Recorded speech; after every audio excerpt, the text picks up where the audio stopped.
Okay, good morning. We are going to open the Ventura County Board of Education regular board meeting, agenda 26-10 at 8 a.m. Please rise for the Pledge of Allegiance, followed by a moment of reflection.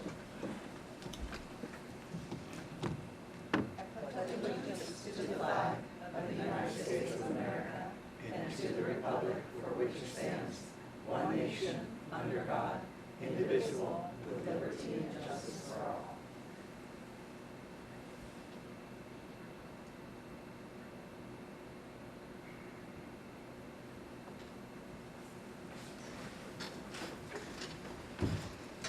Moving on, let's start with a roll call and acknowledgement of guests. I'm going to start with Dr. Flores.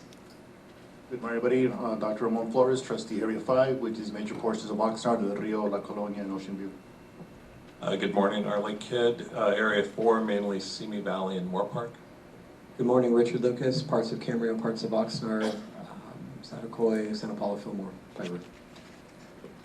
Hi, good morning, Michael Teasdale, primarily the Conejo Valley and parts of Camarillo. Good morning, Rachel Ulrich, representing Ojai, Ventura, and North Oxnard, a little bit of North Oxnard. Good morning, Lisa Salas-Brown, Deputy Superintendent Educational Services, and I'll have staff introduced, but I will also acknowledge Dr. Joy Springer from my branch, Executive Director of Educator Support and Effectiveness. Good morning, I'm Misty Key, Deputy Superintendent, Fiscal and Administrative Services. I would like to acknowledge our facilities technician, Mr. John Mesa. I would also like to acknowledge all of our wonderful fiscal team that is here. We will go into more detail about their work and support later on in the agenda. I would like to acknowledge our executive assistants. Sitting on the far right, Ms. Lisa Bork, who is retiring very shortly in a few weeks. I'd like to acknowledge her work and efforts. She has been training Shannon Crone, the executive assistant, who is for the first time today taking over in the role of doing the minutes, and Ms. Aurelia Ramon also helping us with the agenda this morning. I would also like to acknowledge our Director of Communications, Mr. Dave Shermer, who has an item on the agenda. Dr. Juan Santos, Assistant Sup Human Resources.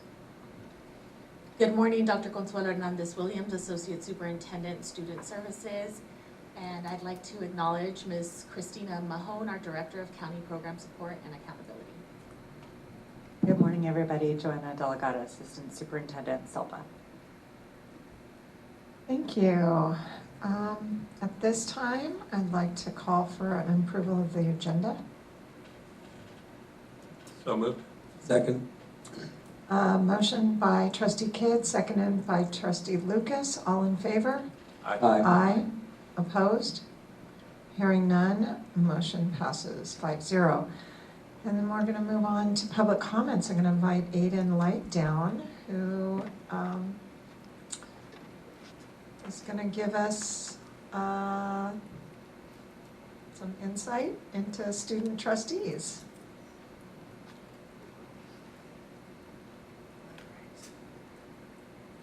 So Aiden, if you pull this, it pivots here and it pivots there. And it should have a green light on. Not push the button. There you go.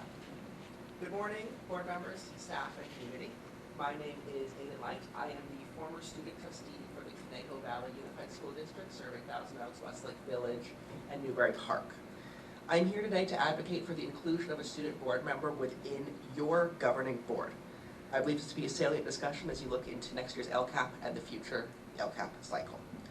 Next school year, you'll be tasked with developing a new LCAP for the fall 2027 as the next 3-year LCAP cycle begins. On page 11 of the LCAP you're discussing today, there are details for how students are engaged in this process through surveys and classroom discussions to gather input. This year, you served over 120,000 students across VCOE who are at the heart of everything you do. Welcoming a student trustee next year will provide invaluable insight into the student climate and allow students to a voice in the development of the new LCAP.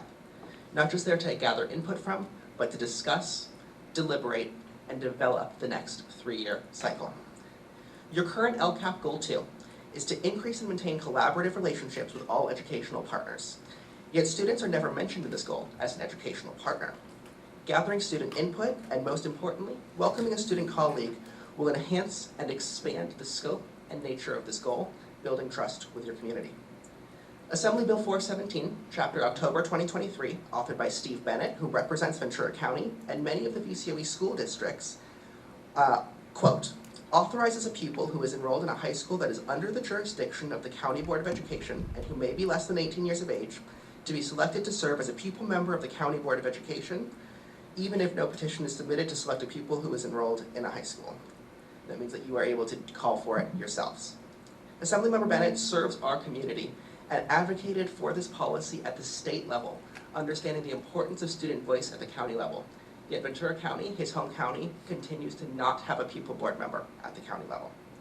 The Conejo Valley Unified, Fillmore Unified, Oak Park Unified, Oxnard Union High School District, and Santa Paula Unified School District, all schools currently within the jurisdiction of the VCOE, already include a student trustee within their membership. If there's any takeaways from some of the previous public comment sessions, community trust is low right now. Welcoming a student colleague not only increases accountability, it begins to rebuild trust among students and publicly demonstrates a commitment to good governance. Having a student in the room adds an extra level of accountability and ensures all voices are represented and heard.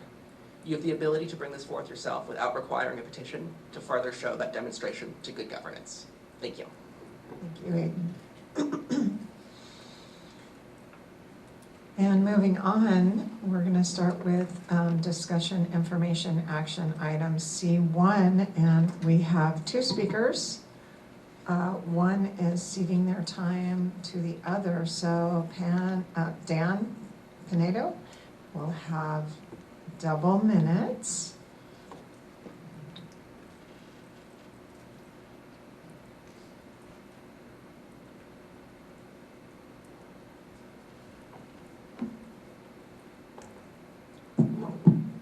Excuse me. Good morning, trustees. Dan Pinedo. I live in Oxnard. My district is Rio. School is Rio Lindo since 1986. Been involved there. And I concur with the gentleman that just spoke. The Ventura County Office of Education, VCOE, recording and making meetings available to the public is not simply a convenience. It strengthens trust between the district and the community. Many parents and community members work during meeting hours, have family responsibilities, transportation challenges, and other obligations that prevent them from attending in person. Providing recordings allows everyone the opportunity to stay informed and understand the discussions and decisions taking place. Transparency promotes accountability. When meetings are recorded and available for review, there is less confusion about what was said, what actions were taken, and why decisions were made. It creates a clear and more accurate record that encourages the public to remain engaged and informed rather than relying on secondhand information or rumors. Public education belongs to the community. Trust is built when people feel informed, included, and respected. Open communication and accessible meetings sends a message that you value the voice of its students, parents, and community members and have nothing to hide. I encourage the Ventura County Office of Education, VCOE Board, to continue strengthening its efforts towards openness and transparency by ensuring that you are going to work on getting your meetings video recorded and make them easily accessible to the public. Transparency does not weaken leadership. It strengthens it and helps create confidence in the decisions being made on behalf of our children. Now, how would you get the equipment to videograph? Search for grants. There is also the funding that is available to governance, to education, and to community through the cable companies that provide those services. Search for grants, search for some funding to be able to achieve that. So thank you for the opportunity to speak. Thank you. Thank you. Oh, thank you. Go ahead. Okay, and that will lead us into C1, which is video access to board meetings. And I feel Ms. Brown will be taking that. Good morning, President Ulrich, members of the board, cabinet, and attendees. Item C1, video access to board meetings, is a follow-up to our May 22nd, 2026 regularly scheduled board meeting. Since that meeting, Dave Shermer, Director of Communications, along with David Fateh, Director of Facilities, Maintenance, and Operations, and Joaquin Lisea, Chief Technology Officer, research potential vendors for board meeting video options. Dave will now present the 3 options they identified for the board's consideration. All right, good morning, President Ulrich, trustees, VCOE staff. Yeah, we're happy to give you this presentations of options for making your meetings accessible via video to the public. The options we're going to share with you include both live streaming, so people can watch the meetings live, and then having a video archive that people can refer to after the meeting. So I would like to thank David Fateh and Joaquin Lisea. They're here in the room with us for joining me in putting this information together for your board. So I did think it would be interesting to start with a look at what some other county boards of education are doing. So we have a representation of 6 other county boards and how they handle or not live streaming. So, and it's really, you can see all over the map here. So Sacramento doesn't provide anything. Los Angeles uses audio, which is what your board currently does and has been doing for many years. They interestingly only provide audio as a live stream, but don't archive it. San Luis Obispo County does video as a live stream with no archive. Santa Barbara County's kind of flip-flops it. They do video as an archive without a live stream. And then Kern and San Diego do video with the live stream and the archive. So, yeah, go ahead. Just a quick question. Is this a comprehensive or complete list of all the counties or just a sampling? This is a sampling. So I picked the ones in our region, our 4-county region. So Kern, SLO, and Santa Barbara, and then some of the larger ones. So we didn't do a comprehensive survey of all the counties. And then to follow up with that, Los Angeles just audio live streams but doesn't archive it? That's Okay. what we found. Yeah, surprising. Clarifying that. Yeah, Mr. Teasdale. Yeah, would you say this grouping though is probably representative of the variety that would come? Can't hear it, Mike? Oh, sorry. Yeah, would you guess or estimate that this is probably representative of the 58 counties? It's a mix. I would guess that it is, that there's a wide variety of how different boards handle it. You know, San Diego, Sacramento, Los Angeles, I picked because they're some of the larger counties who have the most resources. So it is interesting to see this variety here. So as you heard, we're going to be giving you with 3 options to move forward. The first 2 are with a vendor called Granicus, which you may have heard of. And they offer 2 different levels of service, which you'll see as number 1 and 2. So they're fully managed system. They would supply the cameras that will be needed. I do want to mention this room, as you can see, is equipped with 1 camera. It does work. We tested it and it can be remotely zoomed and panned. But to do this right would, we feel, require the addition of additional cameras. Obviously, we need 1 on that wall so people can see who's standing at this podium. And then if we had 1 on either side of the room, we'd be able to focus in on the people at the ends of the dais. So we're looking at the installation of 3 additional cameras. So with their fully managed solution, that would be part of the estimate. And then for the meetings, their team would remotely manage the production of the live stream. They don't have personnel who would be here in person, but they have a remote facility where, you know, we send them a feed and they manage switching the cameras, adding the graphics, captioning, so they do it all from their remote location on their platform. So the second option they call self-managed. It's less expensive than the first option, but it does require our staff to take on more of the duties of managing the cameras, the live stream, making sure the archive is properly set up, but we'd still be doing it all on their platform.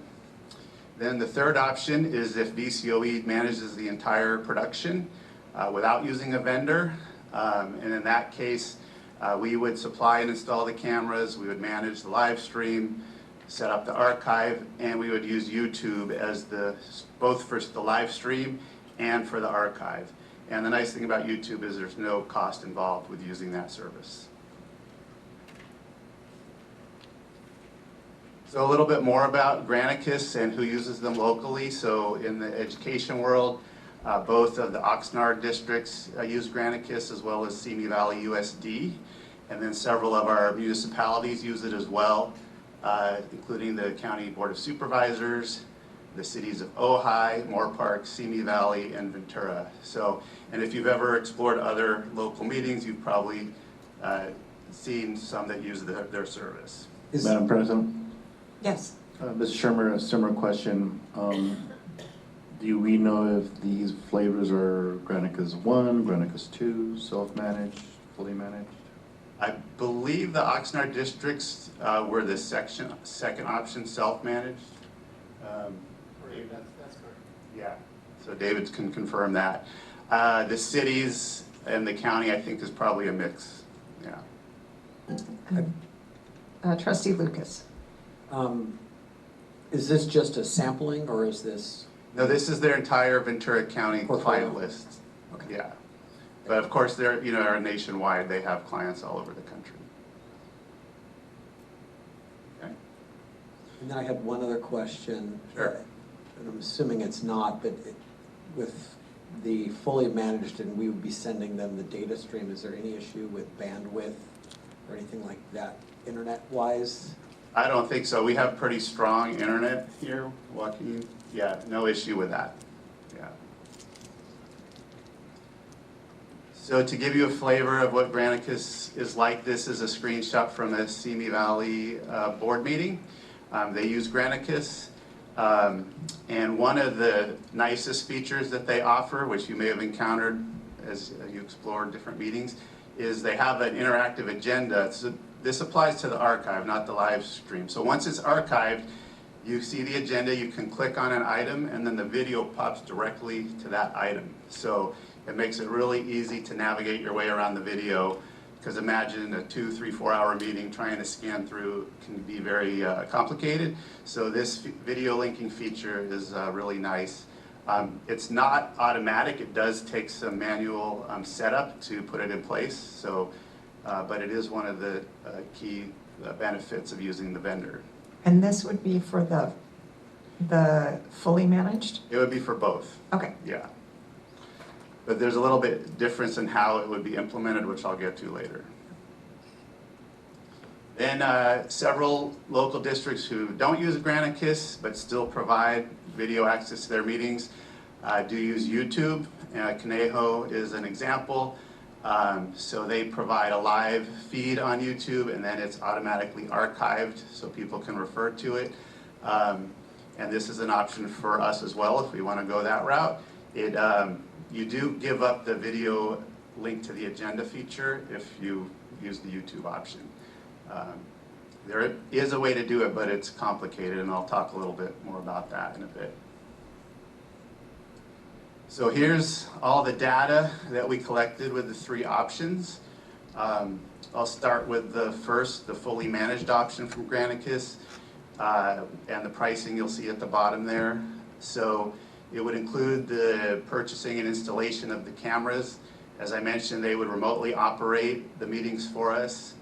The live streaming is included, unlimited archive storage on their platform for past meetings.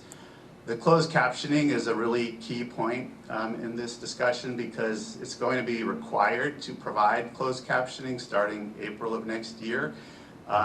We've all seen watching YouTube videos that you can get automatically generated captions. Those are not ADA compliant. You can imagine if you were using proper names, the automated system often gets those wrong. So really the best way to ensure you have ADA compliant captioning is to have an actual human person listening to the meeting and typing it out live. So that's really the proper way to do it. And Granicus does include that in this fully managed option, a human person typing out the captions. So that's going to be in effect, I'm assuming only for the districts that video.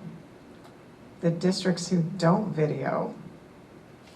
If it's just audio or nothing. So this is yeah. a law that only applies to municipalities, districts that video their meetings. That's my understanding. Okay. Yeah. So the fully managed option includes that agenda video linking feature and as well as the on-screen graphics. So it says what item we're on and a little graphic at the bottom of the screen so everyone knows where we are in the meeting. So the pricing for fully managed, the one-time fee for Granicus is about $78,000. There would be no VCOE one-time costs in this one. And then the annual, it's a 3-year contract, so the first year starts around $24,000. It goes up about $2,000 for year 2 and year 3. And the VCO labor, there would be no additional labor, just what we currently have provided for your meetings. So, any other questions about that one? Well, I was going to say, is it possible to estimate the cost of VCOE labor for 3 to 5 hours for 2 employees and 5 to 10 hours? Because that is a cost. Yeah, I have a rough estimate. The way we have this scheduling currently done is it would involve some overtime. So we're thinking about $880 for 5 hours. That's the second column, the self-managed. But deciding exactly which staff would be in charge of that is still kind of an open question, so that's just a very rough guess. President?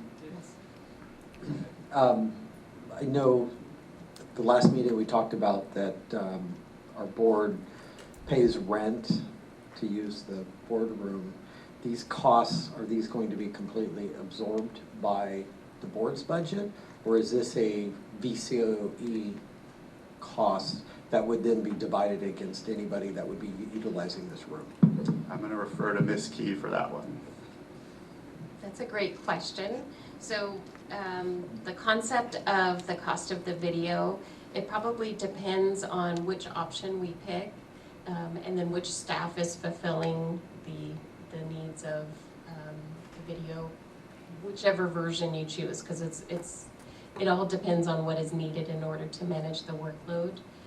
But the staffs, I'll use the facility staff for example, that facilitate the process of the meeting, being here, the audio, all of the things involved. That is part of where they're coded right now, and they're coded to the conference and facilities budget in whole. And that room rental fee that you're talking about that is charged is allocated based on a fixed price, and it's not based on the exact cost of the staff time in order to facilitate the meeting. It's allocated out on a fee basis, and at the end of the year, that budget should be self-contained. It's not, and that's okay. It just ends up getting paid for by LCFF and the general fund. And so it's not a fully covered operation to operate the conference and facility rooms. But as far as the staff time, it would not be charged directly to the board budget. It would be part of the room rental fee concept. There might be other staff, as Dave mentioned, we have yet to figure out who actually would facilitate the service, because we don't know which one you're gonna pick, but we would fulfill that after we know what direction you're going. Then we would identify the appropriate team to make sure that it's facilitated and we have cross coverage, so there's not one person left to manage something should it not go perfectly, because as we know, technology works wonderful when it works, and sometimes it doesn't always work wonderfully, so it's nice to have a backup and a couple different people so that we can make the process seem seamless without any hiccups. So the concept of the software itself would be coded to the board expense because it's part of the board meetings. So just to, I did the math for, if we were to have 2 people, 5 hours on this, it would be an annual labor cost of 24,000. Estimate. Yeah, very high estimate, and we would know more after. But I wouldn't focus on that staff time as part. I really appreciate the work that Dave did, because having us be in compliance of any future laws is probably the most important aspect. We want to make sure we're in compliance with the ADA, with the future change of what is coming up with the closed captioning. And so that pressure being on the team, will probably spend a little bit more staff time if it were going to be managed by VCOE staff, just to make sure that we are getting everything accurate. The fully managed service would provide that for us. That would be a big relief, so we wouldn't have to worry about all those compliance level details. And the cost really is probably nominal between all 3 options, because we want to get it right. So whether we're paying team to be the experts and do the work that Granicus would be doing, they serve lots of clients across the country. They're well trained at this. It's a well operated service, and they know what they're doing. So that would probably be a little bit more relief, so we don't have to worry about learning something new and managing it and the accuracy. And just looking at the numbers, and you add in the cost of additional labor, overtime, so forth, there isn't a huge difference between the self-managed and the no vendor. So, but my question would be, say we decide to go self-manage, ends up being a little bit more, are we able to shift over to fully managed without spending that one-time fee? Have we explored that potential option? Or is it, we have a one-time fee of $8,800, and then if we decide to go fully managed, then they charge us the full? That's a good question. The fully managed setup fee includes the cameras. So if we do that ourselves and bear that expense, I don't assume they would charge us for that. But I can't say that. I imagine there would be some sort of initial setup fee to set up the technology that they'll need to manage the meetings.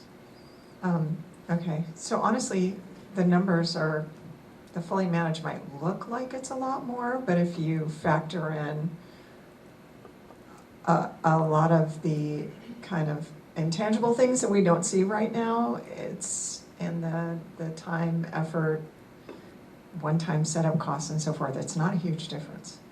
That's kind of what we're thinking too. I did want to point out on the no vendor option, the closed captioning issue, again, the automated captions are not compliant, so generally the way that would have to be handled is hiring a vendor just for captioning.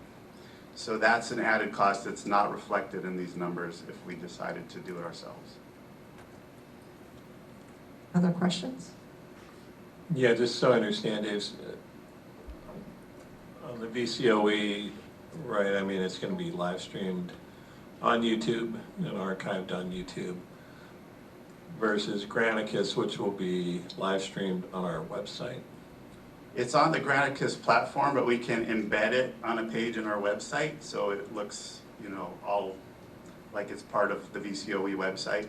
So it'll be integrated nicely with our branding. But the video itself lives on their servers. I did inquire about ownership of the video. We maintain ownership of the video. If we ever ended the relationship with them, we would receive all the video files. So that's not a concern. So if I want to watch it live stream, I'm going to our website or to a Granicus website? You're going to our website, and you could watch it, embedded in one of our pages, or you could click out and watch it on Granicus. Madam President, Yes, Trustee Flores.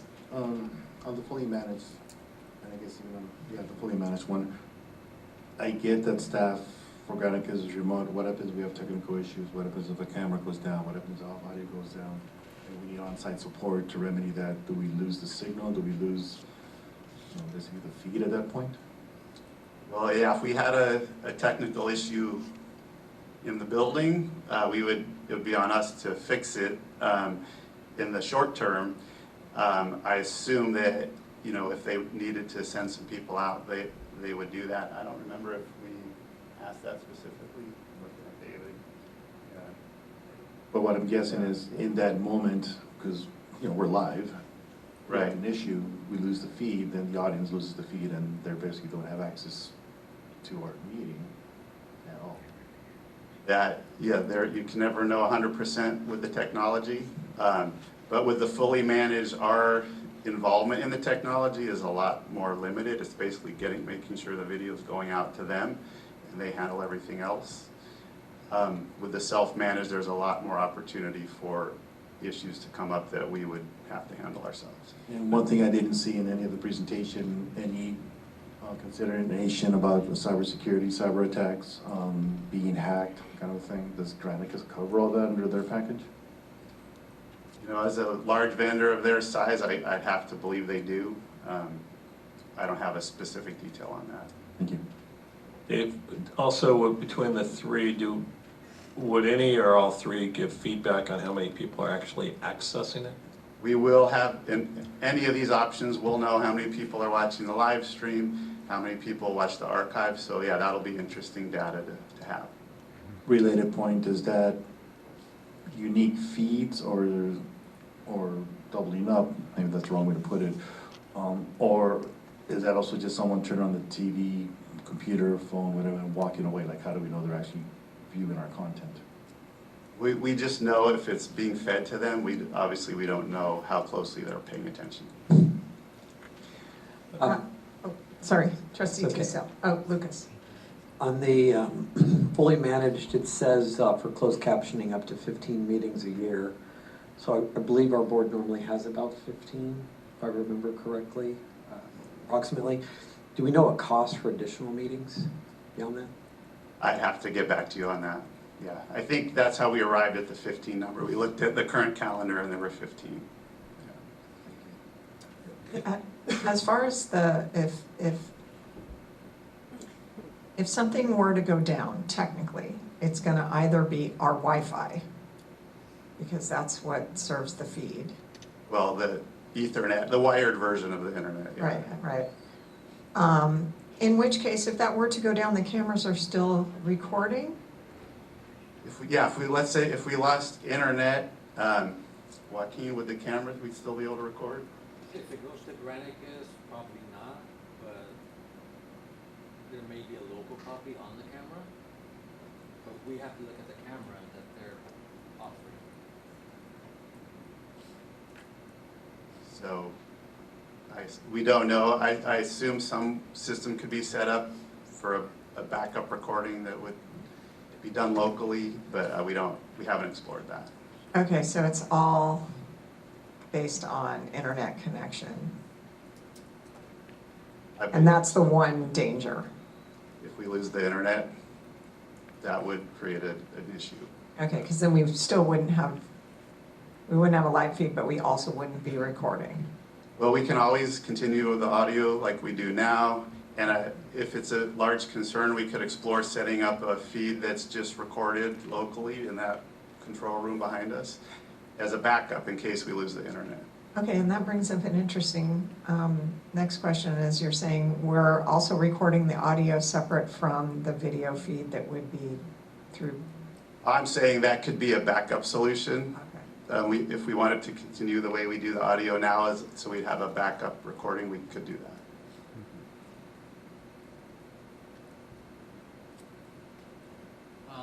No, I want to thank you guys for doing this work. I think this is a nice summary of options for us. It looks financially, it's pretty all close from one option to another. In terms of technical issues, whether we're managing it or they're managing it, we're going to have a problem. it seems to me, because even if we were managing something and a camera broke down or the internet broke down, our ability to respond quickly would probably not change in one way or another, so that seems to me almost a moot question. So to me, I'm leaning towards the fully managed, and what I'm hearing from you guys would have to run it, because the cost that's not included is sort of what I call management hassle time. You know, just the worry about things happening in backup systems, which this would avoid. You know, when I'm listening to everyone, that seems to me what's surfacing as perhaps the best option. We would concur, yeah. Okay, so what would be next steps in this process? Madam President, Trustee Flores. before we get to next steps, this is technology, this is moving zeros and ones. Can we talk about content for a minute? Because we have our administrative and board policies for interdistrict transfers and responsive appeals as part of this package. Just a reminder, one of our main functions as a board is we're an appeals body.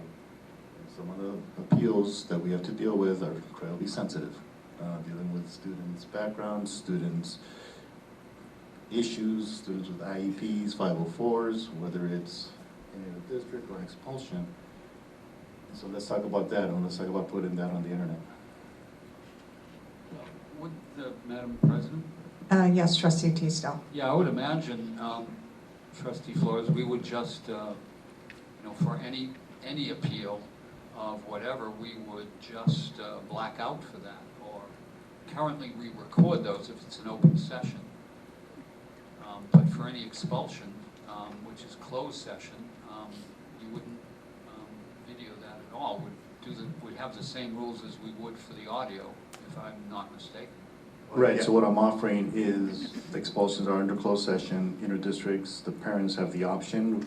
In my 18 years, there's only been one case, I was sharing that with Trustee Lucas earlier this morning, where it went into closed session. And so my recommendation would be, if we're gonna have this kind of technology involved and this kind of intrusiveness into families' personal lives, I would recommend that we consider modifying our board policies where we strongly recommend to the families that we take interdistrict transfers into closed session. Yeah, I think that that's why they were included by staff, is to next, I'm assuming, discuss our regulatory and board policies around interdistrict transfer appeals and expulsion appeals. But first, I was kind of questioning what our next steps are going to be as far as the technology aspect, and then we could discuss if we need to change our policies and regulations. Well, Madam President, wouldn't the next steps be asking staff to pursue a contract? I think someone mentioned that the particulars of the financials you could work out, timelines, all that sort of stuff, how long it would take them to set up. And in the meantime, we could give, I support Trustee Flores' proposition to change the policies, you know, to strongly urge any appeals, you know, to go to closed session, even interdistrict. They still should have the option, of course, to have that if that's possible, but we could make a motion in that direction, if I'm not mistaken. What would the staff see as the next step? I would recommend that we decide the agenda item, which is about the video streaming. So if you guys could make that decision, then we could consider in the future regarding the policies, which we included them upon request for this item, just for your reference. But the laws speak for themselves, and we can walk you through that in the future. But if you could allow us the opportunity to make a decision on which way you would like the video streaming to happen, then we could agendize the policies and go through those details at a future meeting. Madam President? Yes, Trustee. So, Mr. Chairman, you mentioned they fully managed as a 3-year contract. Is the self-managed also a 3-year contract? Yeah, they're both 3-year contracts. They don't have a 1-year option? We can inquire about that. The reason I'm asking is again, one of my concerns is going into a 3-year investment and trying to find a return on investment on this thing. So if it turns out that our viewership is nominally low, and no, that's a relative term, I don't understand or see the point of going into a 3-year contract. Because if I do some quick math, $160,000 when I have minimal, if any, viewership. I'm going back to our board meetings here. It's great to have staff. Thank you for being here. As far as the public, it's typically our one friend who shows up. And if that's representative of here, is that representative of our viewership? So my request would be, can we see if there's a 1-year option? Let's look at it for 1 year. And if the viewership is there, and if it makes sense, outstanding, let's continue. But if the viewership is low, let's bring this back to ask, do we want to continue to years 2 or 3? Dr. Flores, if I might, we'll explore the contract to make sure there's a termination clause that we can exit out of the contract. I have a feeling that typically in contracts when vendors want a 3-year commitment, it's because they're investing in capital. So if they're going to invest in the video equipment installing on our premises, they're going to want to see that we're in it for 3 years. But there would be an exit clause, and we'll make sure that that language in the section that is the termination clause of how to get out of a contract is written in a way that VCOE would have the right to terminate the clause and not complete the full cost of 3-year commitment. That's typical in our contracts, and it represents a good partnership between VCOE and any vendor that we do business with. We want to make sure that we mutually identify each other, as well as have a mutual language on the exit or termination of the contract terms that's beneficial to both sides, giving proper notice such as 30 days, 6 months, whatever it takes that we could both agree upon, that would be beneficial for both sides of the relationship. Madam President. I'm sorry, Mr. Lucas. Trustee Lucas. I received an email a couple weeks ago from one of the law firms that's a consultant for the education world, and the reading of it talked about city councils and there's state law that has been signed in that city councils are required to allow live streaming in of public comment, remote public comment. And that currently that's not going to affect the county board or school districts at this point, although that firm was saying that that is something that's probably going to be coming as well. So it did specifically talk about, from what I remember, is that the YouTube is not ADA compliant, but it did say for us to be aware that Sacramento's probably looking at making school boards also have remote live streaming public comment so the public can be at home and also interact with us as a board. I think the nature of school boards in general are some meetings are going to be attended and some meetings are not going to be attended. So I feel that maybe we also need multiple years just to assess whether viewership is there, because 1 year is never enough to assess anything, especially word of mouth and people understanding that it's live stream. And so there is going to be somewhat of a curve, I think, in viewership, just figuring it out. I know that our meetings aren't super highly attended, but it is 6 p.m. on a Monday with traffic in both directions, so it's not the easiest to attend, but if it was live streamed, I guarantee people will watch it. There are a lot of interested people, just busy. So I think it's valuable, and I really appreciate the well-presented, thorough presentation with the numbers. I would move to go forward with exploring the fully managed Granicus package. Madam President, I'd like to make a motion to adopt the fully managed Granicus option for 3 years, given the caveats that Ms. Key presented on exit strategies in case the viewership is not where it should be, and we move forward. So I have a motion by Trustee Flores for the Granicus fully managed package. Second. and a second by trustee Kidd. And we'll just do a quick roll call. Trustee Flores? Yes. Trustee Kidd? Aye. Trustee Lucas? Aye. Trustee Teasdale? Aye. And I vote aye, so that motion passes 5-0. As far as the inter-district attendance appeals, I'm sure we can put a provision in that allows for parents to opt out of video recording. Madam President, can we ask the staff to come back with a modification in the sense that we've been talking about of the policies to give, parents that option, or stress to them that, they have the choice on recording them? We will agendize the policies Great. at a subsequent meeting at your request. We will also review the education code requirements of inter-district appeals because we want to make sure that we're in adherence with education code as well. So we'll happily do that at a future meeting.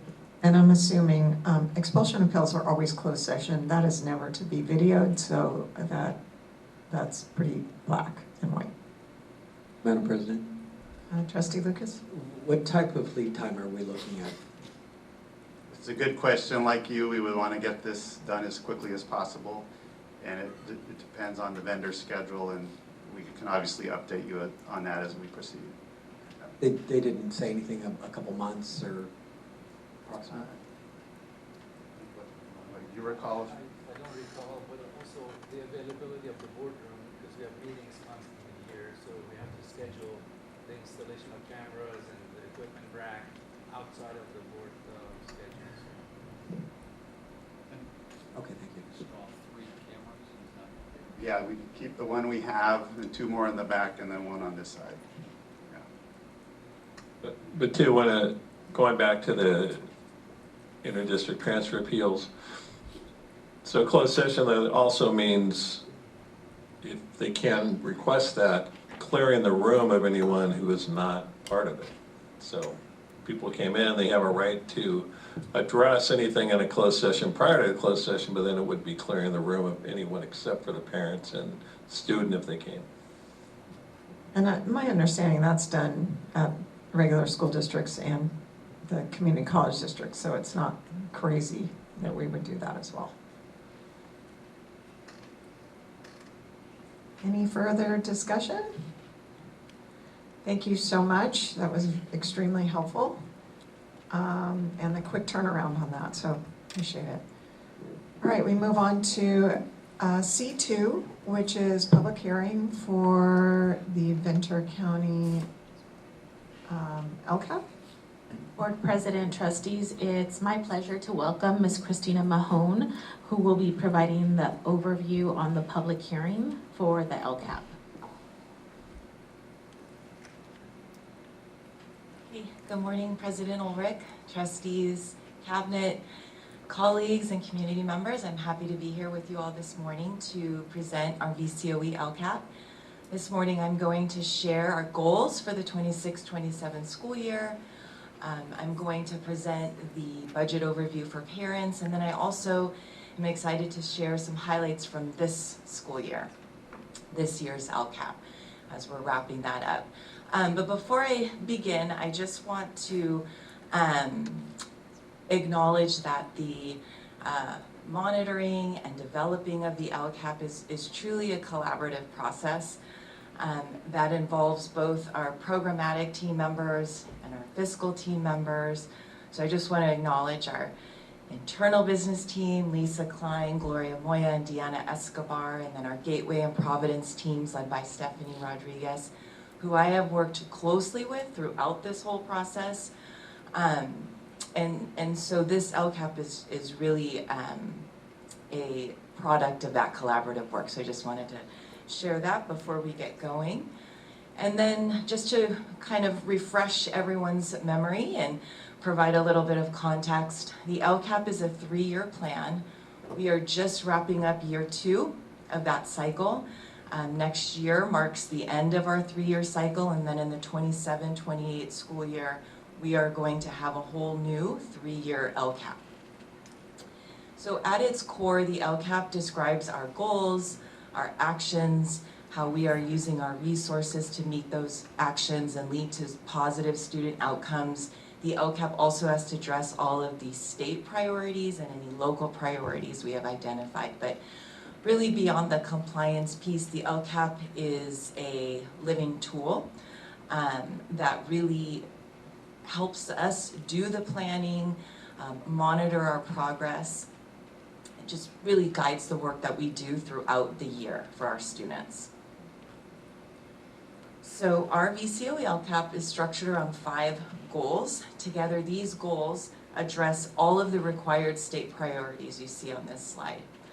And then for each priority, there's a corresponding measure, whether it's at the state level or local level, that's used to track progress towards those priorities. So for example, if you look at student engagement, that is measured at the state level with state data, graduation rate, chronic absenteeism rate.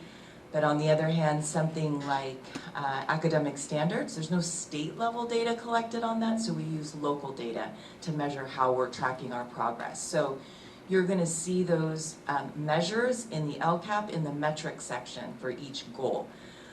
So as you're looking through the LCAP, you can see how we are tracking our progress in each of these areas. So moving on to the budget overview for parents, or the BOP as we call it. This is part of the local control and accountability plan requirement. So all districts, county offices of ed, charter schools are required to annually develop this budget alongside the LCAP. And essentially it's a very high level overview of the budget. And the purpose of it is to be accessible to our parent community, to be transparent, easy to understand. So the first chart that we're gonna look at is the total general purpose revenue expected for the 26-27 school year. So this comes in at approximately $122 million. Of that, about $40 million comes from our local control funding formula, or LCFF, which, as you all know, is our primary source of state funding that's tied to student enrollment and demographics. And then we have about $12 million from other state funds, about 63 in local funds, and then about $5 million that's coming in from federal funds. So again, very high level overview of our revenue. So this slide is going to break down just that LCFF revenue a little bit. So VCOE receives state and additional grants that contribute to the total LCFF funds. These support our internal operations at VCOE as well as the external work that VCOE does in supporting our local districts. So of the approximate $40 million in LCFF funding, about $21 million is coming from the county operations grant, roughly 17 from other LCFF funding, and then about 2.6 is that alternative education grant, which is used to support our Corton Community School, Gateway, and Providence. And then within the alternative ed grant, we have about $845,000 that is based on our enrollment of our high needs students. So that's our foster youth, our English learners, and our low income students. So our enrollment of those students, our student population is actually driving those funds. And with the LCFF, we have LEAs have the flexibility to determine how those funds are going to be used, which is the whole purpose of our LCAP, because it's outlining how we're using those funds to support our specific students at Gateway and Providence. Can I just ask, is a lot of it termed, because it's coming from the state, is a lot of it termed grant funding so they don't have to commit to that funding source? Ms. Key, answer that one. Grants and entitlements are typically defined based on the formula in which it's provided to the entity that receives it. An entitlement comes because you're entitled to it based on the demographics of whatever basis the formula is made upon. So a grant typically is provided and defined how the entities will receive the grant. Sometimes they're competitive, we have to apply for it, there's a selection committee. Sometimes grants are provided to all LEAs because LEAs exist. Sometimes grants are provided based on a certain makeup of demographics of students or eligibility on some other basis, whether it's a rural school, an urban school. So it's all defined at the state level on the grant itself if it's coming from the state. So hopefully that answers your question. I was just trying to distinguish that between statutory funding versus grant funding. It's all based on how the legislature, the governor, whoever it is that provides the basis of the funding and how they define the eligible criteria for which it's appropriated. Okay, so this next chart is going to show our planned spending for the 26-27 school year, which comes in at approximately $131 million. Of that, 3.8 is coming from the alternate education grant, and then roughly $500,000 from the student support and enrichment block grant, which is another grant that we were awarded that directly supports our students in alternative ed, Gateway, and Providence. The remaining $127 million comes from the general fund. It's not included in our LCAP. Again, it's used to support both our internal work as well as the external work VCOE provides to our local districts. It is a significant portion of the budget, but it's outside of the scope of what I'm talking about today, which is our VCOE LCAP that supports Gateway and Providence. So when we zoom in on those expenditures within the LCAP, we plan on spending approximately 3.8 in actions and services in our 26-27 LCAP. So of that, 26 is coming from that alternative education grant. About 400,000 is coming from that student support and enrichment block grant that I just mentioned. And then the remaining balance, about 800,000, is coming from other sources, which would include, for example, equity multiplier funding or Title I funding. And so that's an overview of the expenditures within our LCAP. So, as I mentioned, our VCOE LCAP is specifically for the students. Oh, sorry. This might be the best place for me to ask Mike one question I had here. By the way, I admire whoever understands these different LCAP amounts, the complexity of it. You know, hats off to the finance team because we've heard 5 different amounts that are the LCAP amount that we're going to spend, you know, and I'm not going to ask you to explain it all because we'll be here till noontime, I'm sure.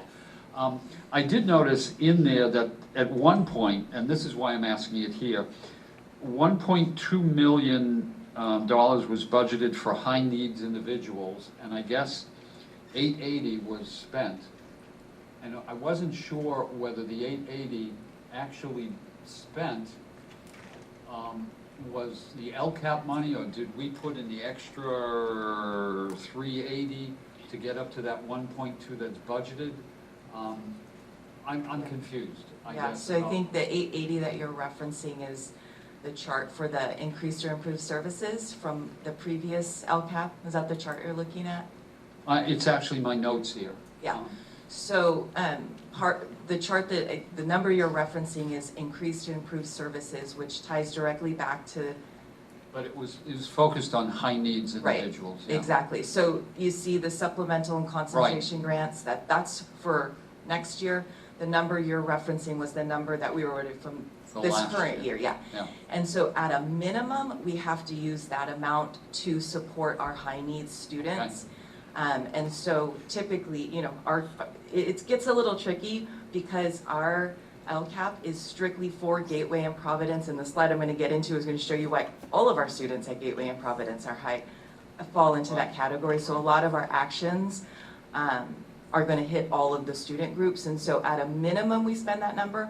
We often go over, and yes, we pull from just the general LCFF dollars to meet those. So the difference between the 1.2 and the, what is it, the 880 that I saw from last year is additional funds that we gave to support the efforts. Yeah. Okay, great. Yes. Thank you. Okay.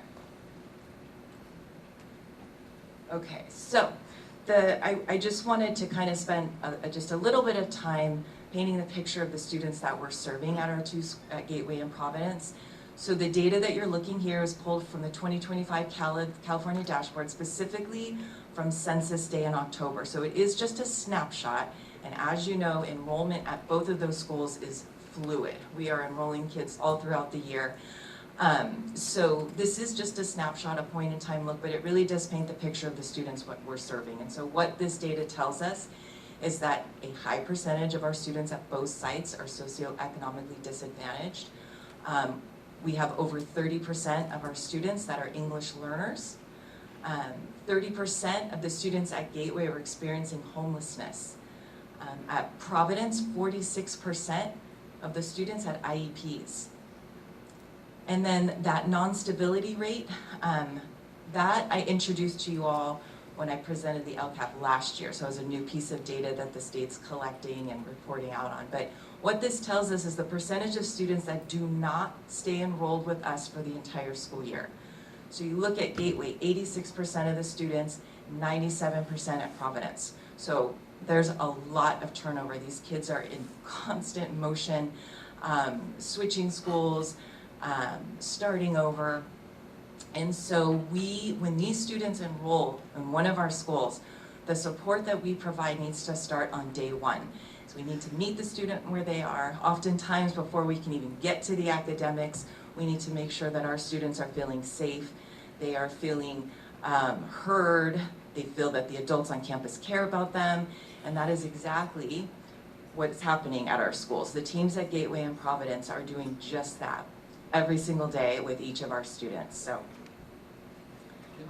Can I make a non-budget comment here? I found this chart extremely moving when you think that, you know, in our Providence school, in our court school, all these kids come from poor, low-income backgrounds. You know, oftentimes the families are dysfunctional, and it's just that's a crime in itself. That, you know, it seems, you know, where I was very touched by that. It shows the difficulty that we face in trying to give these kids a second chance. So.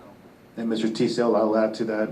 Look at the demographic profile for Gateway, and just a reminder with Ms. Stephanie Rodriguez's work, the last 3 years, 100% graduation rate. Yeah. What other school can say that? 100% graduation rate. And just to piggyback on the love for Gateway VCOE staff, I was at a meeting last night, and Ventura Unified board members were just backing up the fact that Gateway is such a huge positive for local districts, and that the kids that go to Gateway, those local districts know that they're going to be well cared for and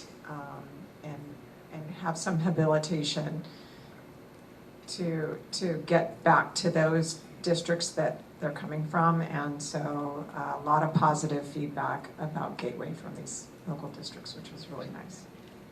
And President, just another question here. I'm looking at numbers, Gateway 69, Providence 36. Those numbers have gone down over the years, if I'm correct. We used to be up in the hundreds. Yes. Yes, and I want to point out, remember that this was taken on Census Day, which is a day in October, and we're constantly enrolling. So those numbers look like that, but when we talk about the total enrollments, the total number of students that are coming through, that the staff, you know, you're in, I don't have them right now, but I know in Gateway, it's like in, you know, it's like between 120 and 150 kids are coming through there. A whole separate, each individual. Yes, yes. So, but yes, the enrollment is down from years back. Okay, so as I mentioned, the LCAP is truly a collaborative process. Getting educational partner feedback is actually a requirement of the LCAP because that feedback is then used to inform the plan. So what you're seeing on this slide is the priority areas that came up when we met with the students, the parents, and all of our staff members through a variety of meetings, focus groups, surveys, And so you'll see that the priority areas remain very similar from the previous year. Our students prioritized enrichment activities, campus activities, college and career experiences. So as you look through the LCAP, you are going to see, particularly in Goal 3, all of those actions are tied to just that. Our parents and our caregivers, parents, caregivers, and our staff had some overlap. Academic support was a priority. Our Goal 1 is going to focus on that. And then our staff also prioritized parent and caregiver engagement. And so we have a whole goal, Goal 2, that is focused exactly on that. So I just wanted to share that the feedback that we receive is so important because this plan is for them.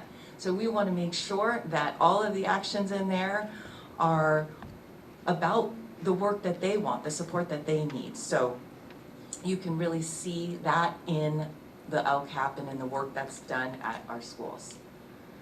So our VCOE LCAP is built around 5 different goals that together address all of those state priorities that I mentioned earlier, while centering around the specific needs of our students at Gateway and Providence.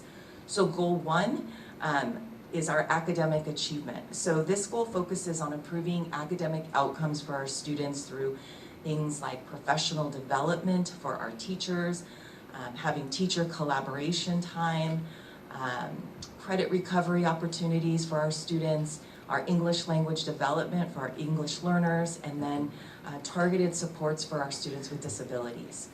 Goal 2 is our family and community partnerships. So we know that these partnerships are essential for our students' success.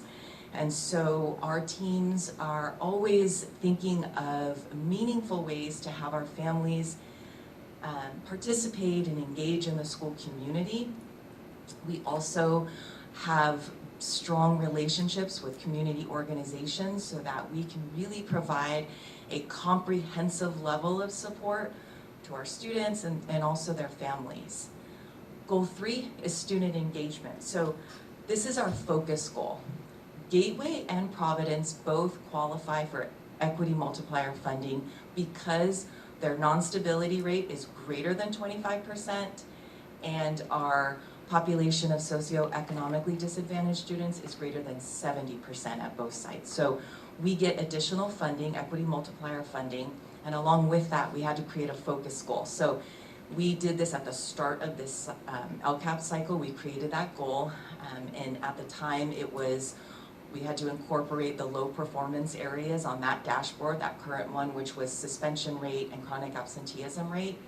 So we worked with our educational partners back then to really have a lot of discussions around what did we want this focus goal to be, and we decided that it was student engagement. So the actions in this goal are going to focus on creating a sense of belonging. The vision was if we can create a school community and a positive school culture, then our students are going to come to school. We're going to have fewer suspensions. We're going to have academic growth and really just like an overall positive sense of school culture. And so that's through all the actions in Goal 3, you're going to see that focus. You're going to see enrichment in there, student recognition, the attendance incentives, social, emotional, academic counseling. And then Goal 4 focuses on the services we provide to expelled youth throughout the county. And so the actions here are going to focus on supporting our students completing their expulsion terms, providing transportation, and then smooth transitions in and out of Gateway. And then the last goal, Goal 5, focuses on the services we provide to youth in foster care throughout the county. And so a lot of this work is centered on our foster youth services team and the work that they do, which includes coordinating transportation for foster youth throughout the county so that they can remain in their school of origin. We provide direct one-to-one support of our 12th grade youth in foster care throughout the county. And then also the team works closely with all of the liaisons, the foster youth liaisons at each of our local districts. So together these 5 goals make up our LCAP I'm thinking LPAC right now, testing, sorry. And really just drive the day-to-day work that our staff is undergoing and supporting our students. Okay, so now I'm excited to share some highlights from this year, and we have some things to be proud of. We'll start with the graduation rate. We had 100% at Gateway. Providence came in at 85%. This is remarkable, particularly, as we mentioned earlier, when we're talking about the population of students that we're working with at both of these sites. Our teams do an incredible job of meeting each student where they are and supporting them on that journey to earn their high school diploma or get back on track with their credits so they can return to their home school. And they are also working with the students on what comes next. So whether that be college or entering the workforce, they're supporting the students there. Through our Exact Path program, which is our local assessment tool that provides real-time data on students' academic progress and then creates individualized instructional activities that the students work on, and then they reassess, and then we can see their progress. So we had just over 50% of our students increased one grade level in their reading, math, and language arts on those assessments. School connectedness. So the California Healthy Kids Survey showed us that 56% of our students at Gateway and 53% of our students at Providence reported feeling connected to their school community. And I'm highlighting this because this is an increase from the previous year. So it was an increase of 7% at Gateway and 18% at Providence.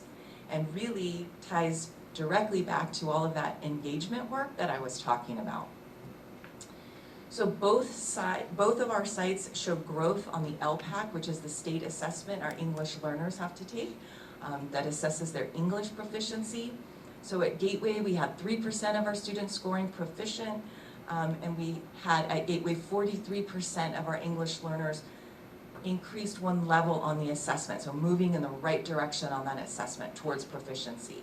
At Providence, we had 7% of our students scoring proficient, and then 44% were making progress in the right direction.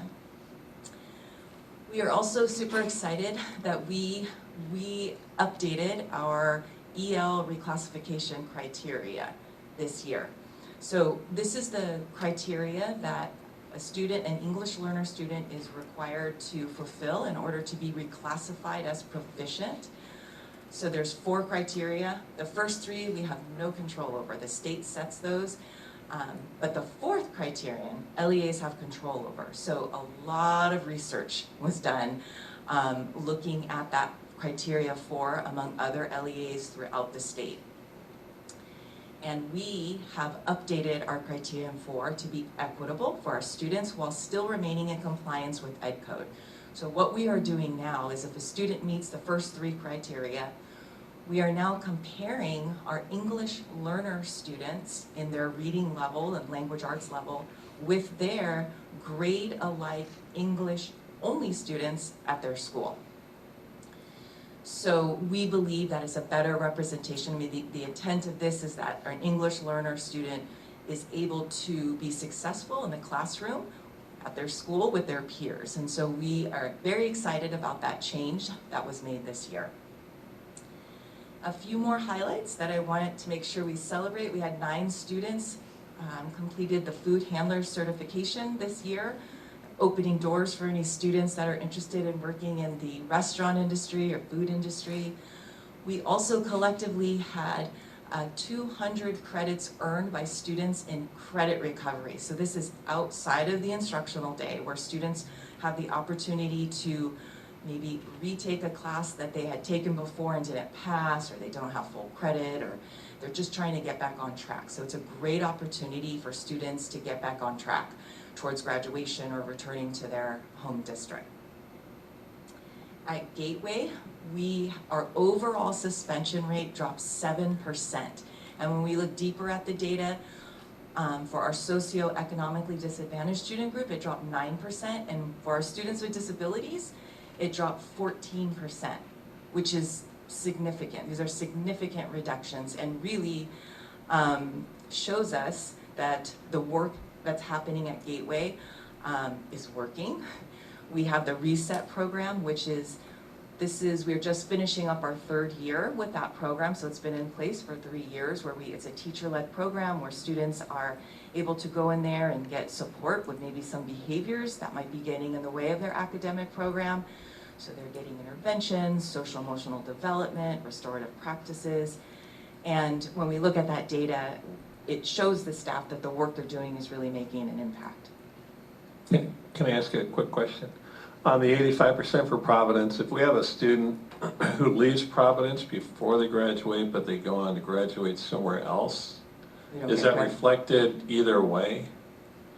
We don't get credit for that, right? But is it also then taking off from the 85%? No. You know what I mean? Yeah, the 85% is just at the end of the year, our students that were with us. Yeah, unfortunately, when we get them all caught up in credits and then they go to their home district and they graduate there, that school gets credit. Got it. Okay, and then also through the California Community School Partnership Program, Gateway was awarded the implementation grant, so we're just wrapping up year 1. I'm actually going to provide a brief summary of the work from year 1 next Monday night at the board meeting, but I just want to highlight a couple things here. We formed the advisory council there, made up of students, families, staff, and community organizations that met 4 times this year to kind of just talk about the needs of Gateway and some of the things they want to do next year. We also partner with the Ventura County Farm to School to do a little vegetable garden project. So our students were in there doing some hands-on learning. We also had community resource nights where we're bringing in a variety of community agencies to the school and bringing the families there, like a one-stop shop so parents and families can really learn about different resources available to them in the community. And then finally, enrichment experiences. So this year, our students were able to go on university tours. They went to Cal State Channel Islands, Cal Lutheran, and UCSB. They also went on campuses of our local community colleges. Our students at Providence participated in a year-long mentorship program with the team at Mando. So they were working with the students there in Providence really to help them see their true potential, to set goals for themselves. They also supported the students when it was time for them, when they were being released from the juvenile facility back into the community, and then their support is ongoing out in the community. We also had a super awesome team building field trip out in Malibu for our Gateway students with the group from All It Takes.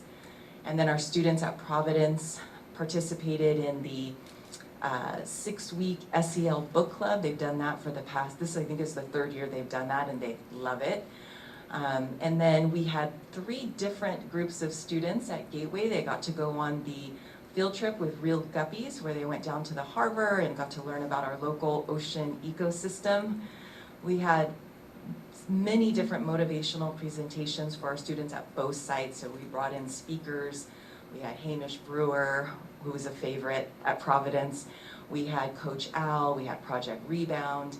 And then of course we have our leadership class at Gateway, and we have our ASB group at Providence. And so these groups of students are taking the leadership role and really coming up with different activities to do on campus that really help to create that school culture where students want to come to school and be a part of it. So these highlights really reflect the incredible work that's being done at both sites, creating learning environments that are safe for our students, and really leading to positive outcomes for our students. So that concludes my LCAP presentation. If there's any questions, I'm happy to answer. Sure, I always have questions. Yeah, actually, I talked to Marcos from Mando yesterday about another topic, and he told me that one of the students that was in Providence School is going to be part of his leadership program to in turn become a mentor to kids that he works with. So hats off. I mean, that's great that you're incorporating that, and the kids are really finding a sense of purpose. That's very important. I want to add that we're also exploring bringing Mando to Gateway too next Ah, year. So yeah. we're excited about that. Oh, that's great. I was very impressed. I looked into some of the numbers about the English language proficiency assessments. You know, Gateway went from 2.7 to 6.9. The proficiency at Providence, which is perhaps even more impressive, went from 3.3 to almost 12% proficient, so that's great stuff. I did notice something that, again, that based on the 2025 dashboard, that we were eligible for differentiated assistance for some of our Hispanic and socioeconomically disadvantaged groups in state priorities 5 and 8. And I know it's difficult. I just want to say, are we trying to deal with that that population, and could you share what we're doing? Yes, so so differentiated assistance is support provided at the LEA level, not school level or student level. So it's as an LEA, so that would be our VCOE data. And so what they were, if you look at the VCOE dashboard, and so the areas that we were low in is the graduation rate, as well as the college and career indicator. And so I know I'm always sort of sharing that the data gets a little tricky when we are working with the dashboard. So our VCOE dashboard should only focus on Gateway and Providence, because all of our special education schools, all of that data goes back to their district of residence. So it's not in our VCOE data. So that's one. We did, when we saw the notification we were in differentiated assistance, I'm the data person, so I'm digging in, why our grad rate is so, high, what's happening? And so we did see some data that we needed to clean up, that some of our students in our special ed high schools, so Phoenix and Triton, were actually counted in that data, which brought it down. But I also want to point out that the data that the state is looking at to determine that is not the one-year graduation rate, which alternative ed uses. They're using the traditional 4 or 5 year cohort, meaning the 9th grade, when all of your students that are enrolled, when they entered 9th grade, are they graduating 4 years from now, exactly 4 years from now?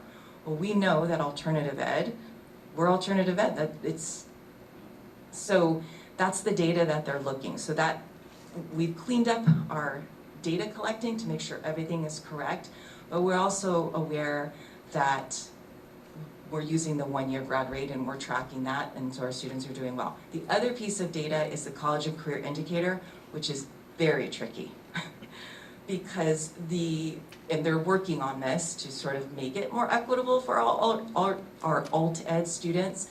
But right now, how it's set up, there's a list of things that a student has to meet our 12th grade students in order to be meeting that indicator.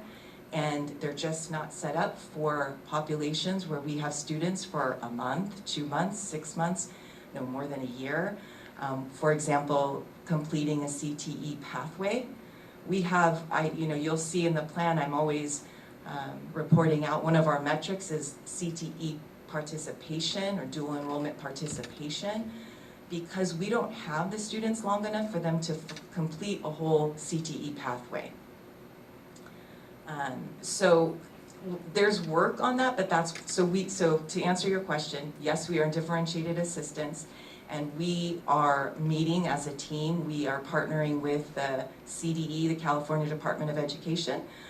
We just had one meeting that we're working with them, and really it's just a lot of stuff that we're doing. We have leadership meetings with our site administrators every month where we are reviewing data, sharing best practices. This has been ongoing, and a lot of the work for the differentiated assistance, we will continue that while partnering with the CDE, who will come and support in some of our meetings. So what I'm hearing is, from your perspective, it's largely a measurement issue given the population we're working with and the stability of it. Am I correct? I understand that, no, and that's part of the reason I asked the question. Yeah. I always admire your your mastery of the data. It's always interesting when you present to us. I mean, I always learn stuff, so hats off for the work you do. I know this is very difficult, so hats off. Thank you. Mr. Teasdale, one side note, and trustees, one side note, emphasizing what Ms. Mahone was mentioning is it'll be important in years to come for us to always pay close attention to the local data because of the flawed measurement happening at the state level. It is not until that is modified at the state level that we will continue to be identified for differentiated assistance. And one of the things that Christina and myself have been doing every month when we participate in the state student services meetings, which is a committee on behalf of the California County Superintendents. So all other 58 county offices have been working closely together regarding the college and career indicator and the graduation rate so that it could be considered by the State Board of Education for the model to be revised. And there was one point in time where they were using the 1-year graduation rate, but until that systemically happens, we'll continue to see that flawed reporting. And so I just wanted to emphasize that because of the collaboration that has been taking place, we presented to all of the Cal County SUP members, and they approved our recommendation. So it has been going to the state board meetings, and now we're just waiting for to learn whether or not it gets approved. I actually had written down the reclassification numbers as well, and I'm assuming it had to do with that fourth metric that the county office. So the LPAC proficiency levels that are on this slide are tied to that state assessment. The reclassification criteria would be what we can use to now reclassify our students. So it's going to be time. We just did that this year, so we're hoping with this year's test score, LPAC scores, that we'll be able to reclassify. The other issue that happens is when I looked at the data from last year on the LPAC, there was I think like 4 students at Gateway that one of the first criteria is they have to earn a level 4 on the LPAC. And so we had 4 students based on last year that they earned that, and they are no longer with us. So, they'll be reclassified at their other school, but it's all the timeline that we have to work around as well. But yeah, we're hoping that next year I'm going to be able to report. We had one Providence student that we reclassified this year, and this is my 5th year here, and we haven't reclassified any students at Providence, and we had one. So we were celebrating that, and we hope to see more. Increase. Yeah. The second question was, since Goal 5 is services for foster youth, were you able to capture any student engagement in creating the LCAP, foster student engagement? So if you look at the full LCAP that you have and you look at the metrics in Goal 5, I did share some data in there, the county-wide foster youth, chronic absenteeism rate, graduation rate, that's county-wide, it's not specific to just our VCOE schools. And so that goal really is about the support that our foster youth services team and VCOE provides to the local districts who is providing the direct support to the foster youth. But I did share some county-wide data in there.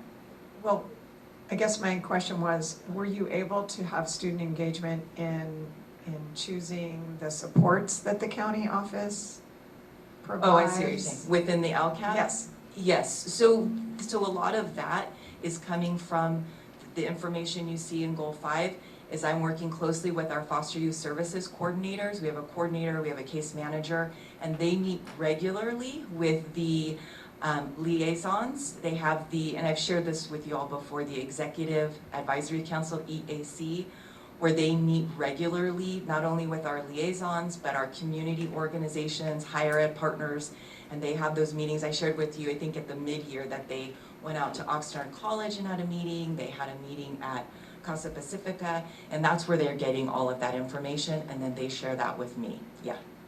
I only bring that up just because Riverside County had foster youth present at the county board fall conference back in 2025, and it was really powerful hearing from the actual foster youth students Yes. who were becoming very involved in creating an app and contributing to what they felt they needed, which can be different from what the adults in the room Correct. are hearing and seeing what they needed. So Yes. that was where my No, question you're came. 100% correct, and the Executive Advisory Council, that group that I just told you about, their final meeting of each year is a student panel. So they're actually in here, and they have students from throughout Ventura County with lived experience, and the whole meeting is about, and they invite, other people. We'll make sure to send an invite out for next year to you all, so you can come in here, and these kids are up here sharing their experiences to all of the liaisons and community organizations, so that we can do just that and hear directly from the students, the youth in foster care, and what they see is working, what's not working, so that we can best support them. That's great. And my last question was, so my office at Oxnard College is around the corner from the Rising Scholar office, and is that something that we're Yes. utilizing as well? At Providence. I didn't see it on the list, Yes. but I'm assuming. I know, see how I ran out of room? I gotta Gotta maybe do a scribble in. second slide Rising next year. Scholars. Yes, Providence students. Mm-hmm. That's great, thank you. Any other questions? No questions, just again, thanks and appreciation for the work that we do. Again, the general population, I don't think fully appreciates that this board deals with foster youth, homeless youth, expelled youth, incarcerated youth. And when I see Gateway with 100% graduation rate, again, I'm gonna keep beating that drum.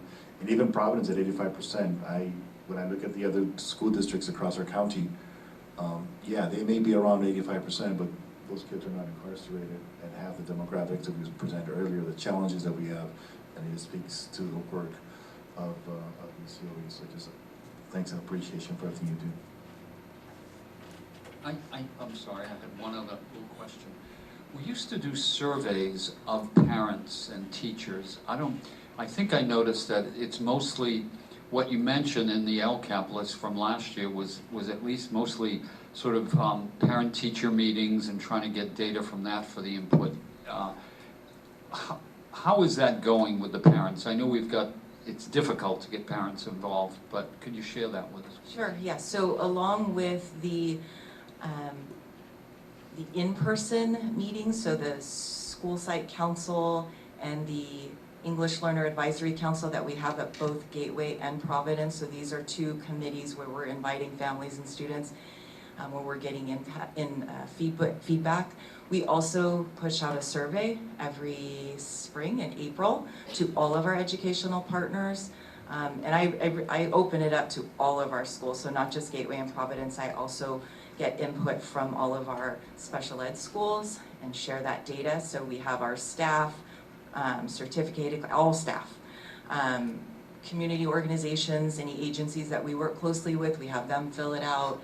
We have our students when appropriate, so all of our Gateway students, Providence students, Triton students, high school students typically, and then Phoenix, and then we have our parents. So we do send a survey out, and it is difficult. And we are, we're constantly trying to come up with creative ways to get them to complete the survey. We push it out through Parent Square, which is the platform that we use to communicate with our families. I've created a flyer with QR codes, and we have it in each of the school offices.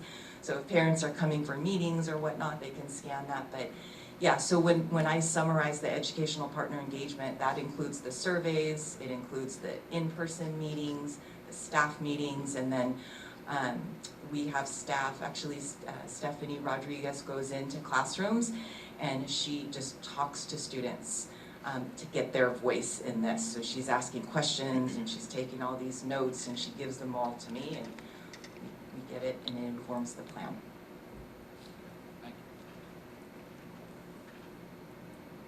Mr. Lucas?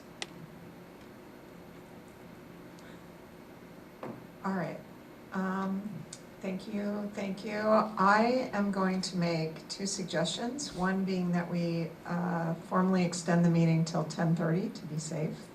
So I'm going to make a motion to extend the meeting till 10:30 a.m. Do I have a second? Second. All in favor? Aye. Aye. Opposed?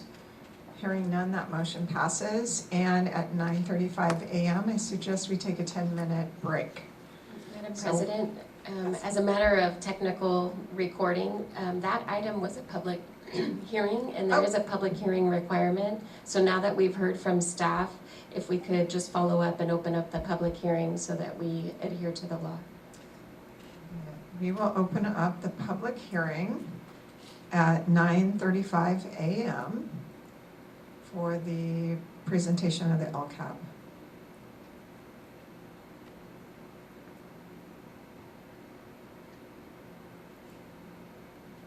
Any comments from the public? Hearing none, we're going to close the public hearing at 9:36 a.m. for the presentation of the VCOE LCAP. Now, at 9:36 a.m., we are going to take a short break till 9:45 a.m., at which point we'll reconvene. All right, we're going to reconvene the Ventura County Board of Education regular meeting at this time. And we are going to move on to C3, which is public hearing on adopting the budget. First, we'll hear from staff, then we'll open the public meeting.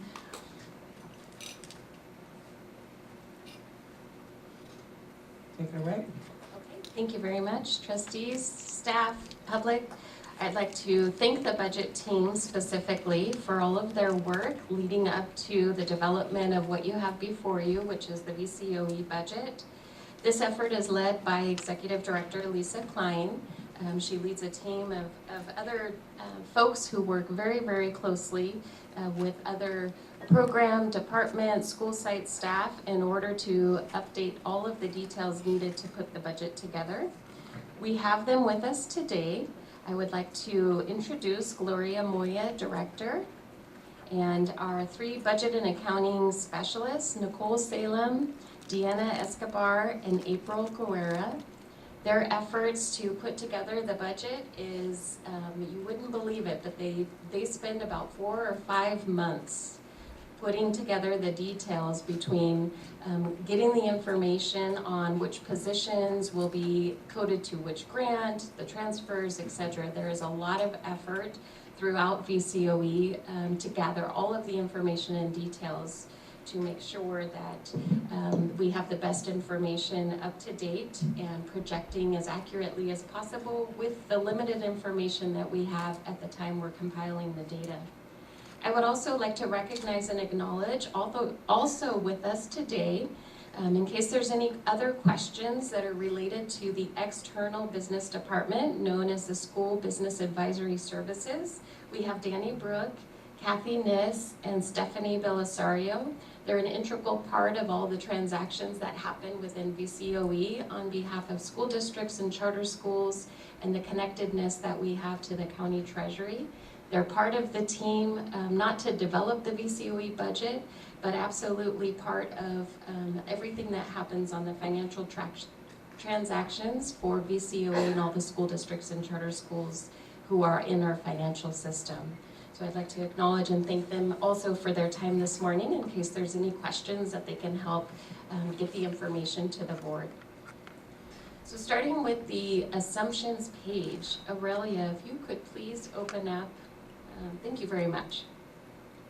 This first page within the budget packet that is before you, it defines all of the assumptions that were used by the team in the development of the budget.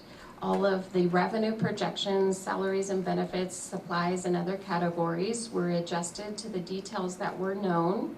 As you know, there is a delay in receiving grant awards, entitlement awards, so a lot of the revenue projections are based on best case scenario of what it is that we could project might be happening in 26, 27. Also, as you know, the state budget does not enact their budget for 26, 27 in time for us to have exact and precise numbers. So we rely on the projections from the governor's January proposal as well as the May revise and the details provided by the Department of Finance in order to project the revenues that we might be receiving in the following year. Some notable budget changes. We're going to have Lisa Klein and Gloria Moya provide us a little bit of details with something exciting for the first time that is happening with the migrant grant, and then also with a change in services from the Ventura County Behavioral Health. Hi there. So one of the big changes for special ed this coming year will be that Ventura County Behavioral Health has notified all LEAs in our county that they no longer want to provide co-eds and URSA services to students. They were the ones that were hiring the clinicians and the people to go out and were billing districts. And they've notified all the districts, so all districts are doing this themselves. So our special ed department went from the VCBH contract, which is about 1.6 million, to hiring 7 mental health specialists at various sites, mostly Phoenix, Triton, and Odyssey. And Gateway has some too, but they're not part of the special ed budget, to provide these services. So that was a big change in the budget from being a contracted service to being personnel in ours. And it also helped us keep some personnel that when SELPA had to lay off some of their services because districts were doing it themselves, we were able to, some of those people applied for these jobs and were able to get them. So it helped some employees out there. So that was the notable change in the special ed budget. Besides our transportation being down a little bit, that we provide to districts because they're able to do it themselves. I think declining enrollment across our county has a lot to do with that. They're having more space on their buses or buses available to do their own transportation. So they're providing their own services to their students. So that's just what I've been doing on special ed side big. And then Gloria has news for you on micronet. Hello. Although funds were uncertain for 26-27, I'm pleased to report that we received a preliminary grant award increase for migrant education for about $380,000. The award will be confirmed July 1st. Of the 24 subgrantees, Ventura County is receiving the largest increase of 16%, while most other subgrantees are receiving less than 10%, and some are even receiving reductions to their allocation. VCOE's Director of Student Services, Mike Winters, and his team are exploring the addition of a migrant recruiter position that will further strengthen outreach efforts to identify eligible children for participating in the program. And the increase is due to more students being identified and carryover funds that are released from across the 24 regions. Yeah, and those are federal funds, Federal correct? funds, yes.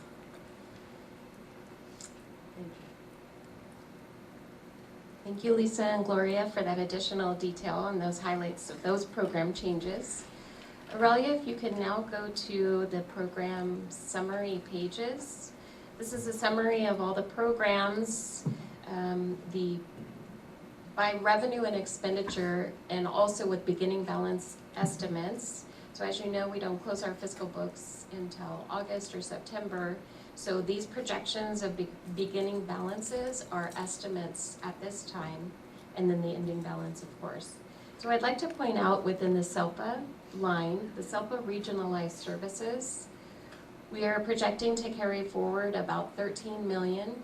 As you know, the SELPA provides services and funding directly to the school districts or charter schools who are members of our SELPA. So the amount of deficit spending reflects us pushing out to the members of the SELPA revenues that they spend on the students they serve directly, or they use those funds to pay for services if they refer their students to other entities that provide the service to their students. So the amount of deficit spending, while it might look concerning, it's us sending out the dollars to the members of the SELPA who then spend it on the students. So as you know, I always point out that the state provides funding to be spent on students. So we try to do our best to make sure that we're getting the funding out to the member LEAs, who then can spend it on students in the year it's appropriated. Yes? Yeah, there seems, that's a large, is that a large reserve, 13 from last year or carryover, and then we're foreseeing 10 million? It's been about the same. It's not larger than previously. Districts are doing a really good job at spending the dollars, so we're able to get those funds out to them. One of the largest aspects of that balance being carried forward is called low incidence. So the criteria in which we can spend those eligible dollars, students have to have a qualifying eligible disability defined under low incidence. And so we're having a harder time identifying the exact expenditure to line up with that revenue. Joanna leads an effort to help special education directors identify which students are eligible, and then lining up those expenditures for the services those students receive, and then accessing these funds. So a larger portion of what you're seeing in there is attributed to the low incidence balance. So unable to find a category for which that money was allocated, I guess. And God, that seems a lot of money. If that's in all our county offices, that's an enormous amount of money set aside for, you know, a CELPAs that doesn't seem to be used. It's not a reserve at all, or can it be also? Not all county offices are CELPAs. Right. So there's 130 CELPAs in the state. They belong to an authorized LEA that is the CELPA. We just so happen in Ventura County that the CELPA authorized agency is the County Office of Education. That's not always the case. Right, no, I understand that, but I'm just looking at the amount of money as a percentage of the total budget seems a lot. When people are, at least some of my constituents are saying, give us more money, you know, for special ed. Do you understand what I'm saying? And we're just keeping it there because we can't find the right category of student for which it has been allocated. Joanna, would you like to speak to how the low incidence program works? I can help answer that question. So the low incidence money that's allocated to the CELPA is specific for students with low incidence disabilities, like Misty said. Right. And it's not that we can't find those students. There are about 900 students each year within the CELPA. So out of 22,000 students with disabilities that we serve in the CELPA, 900 of them have a low incidence disability. And then the districts are only allowed to spend the allocation for low incidence money on low incidence services and equipment and supplies for students with low incidence disabilities. So the effort that Misty was referring to that we're working on is helping the districts find the best way to spend that money specifically on those low incidence students. No, I understand that. So I guess you're agreeing that it is a large amount of money not to be spent, and finding a good way to, the appropriate way to spend it makes sense. Yeah, because it seems an enormous amount of money, you know, in an area that needs money. Okay, thank you.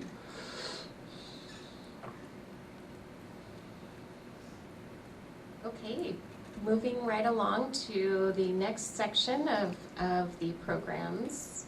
Student services. I'd like to point out just a few programs. The literacy coaches line is an allocation of funding that we had received in previous years. As you can see, there's no projected revenue. However, we have expenditures. It is a grant that was provided with specific criteria, and we are planning out to carry these funds across multiple years to provide the services to students in the way in which that grant funding was provided, with the details on compliance. We've already talked about the migrant education program, which is an exact opposite of what we had been told in previous years, that the program might go away. So it's very exciting that we have an opportunity to increase services locally within our county and our migrant region. Special education instruction in total. Lisa Klein pointed out that we'll have a change that in the category of how we provide our mental health services to students. used to be contracted out. Now we'll have employees providing that service. Also, I'd like to point out the Prop 28 line. As you know, the Proposition 28 funding came a couple of years ago. We now have an arts specialist who is funded for with these dollars and travels around to the various VCOE schools to provide the arts program to the students. And we are starting to utilize the funding that had been provided in previous years. We used it to plan the program, and now we actually have an employee providing those services. So you can see that we're starting to utilize the beginning balance, even though it's planned to carry forward a little bit. We have just a small amount of deficit spending in order to pay for that employee, but there's plenty left over, and we're using the details and criteria with the Proposition 28. The Student Enrichment Block Grant. This particular grant is provided to the Gateway and Providence programs. As you can see, we're using the beginning balance. Earlier in the LCAP discussion, there was some points made about providing services beyond the funding that is coming through the LCFF for those students. So this line here is a grant in which is an enrichment of the programs that we offer, and we're able to access those additional dollars to help pay for the services provided to both Gateway and Providence. Before we move on from that, I just wanted to ask about scholarships. Where we have 63,000 and some, are we not projecting any incoming funds for the scholarship funds, or are we just, if it comes, it comes, we put it in the first interim? Correct. Correct. There's not a dedicated revenue stream that we can count on. So the way that we approach the budget is if we can't count on it, we don't know it's an award, we don't know for sure it's coming, we don't include it in the projections. Moving on to the next page, we have the educational services details and the budgets associated with all of the programs and the small amount of grants that make up the amount of services that this branch provides. And then the details of everything else that lands into the fiscal and administrative services section of the budget. I do want to point out that we are projecting to deficit spend in the amount of about $10 million. And this isn't a deficit that is attributed to a structural deficit. It is deliberate deficit spending to put the funds in the hands of districts that are carried forward from prior balances, or it is the investment of one-time dollars on one-time projects and expenditures.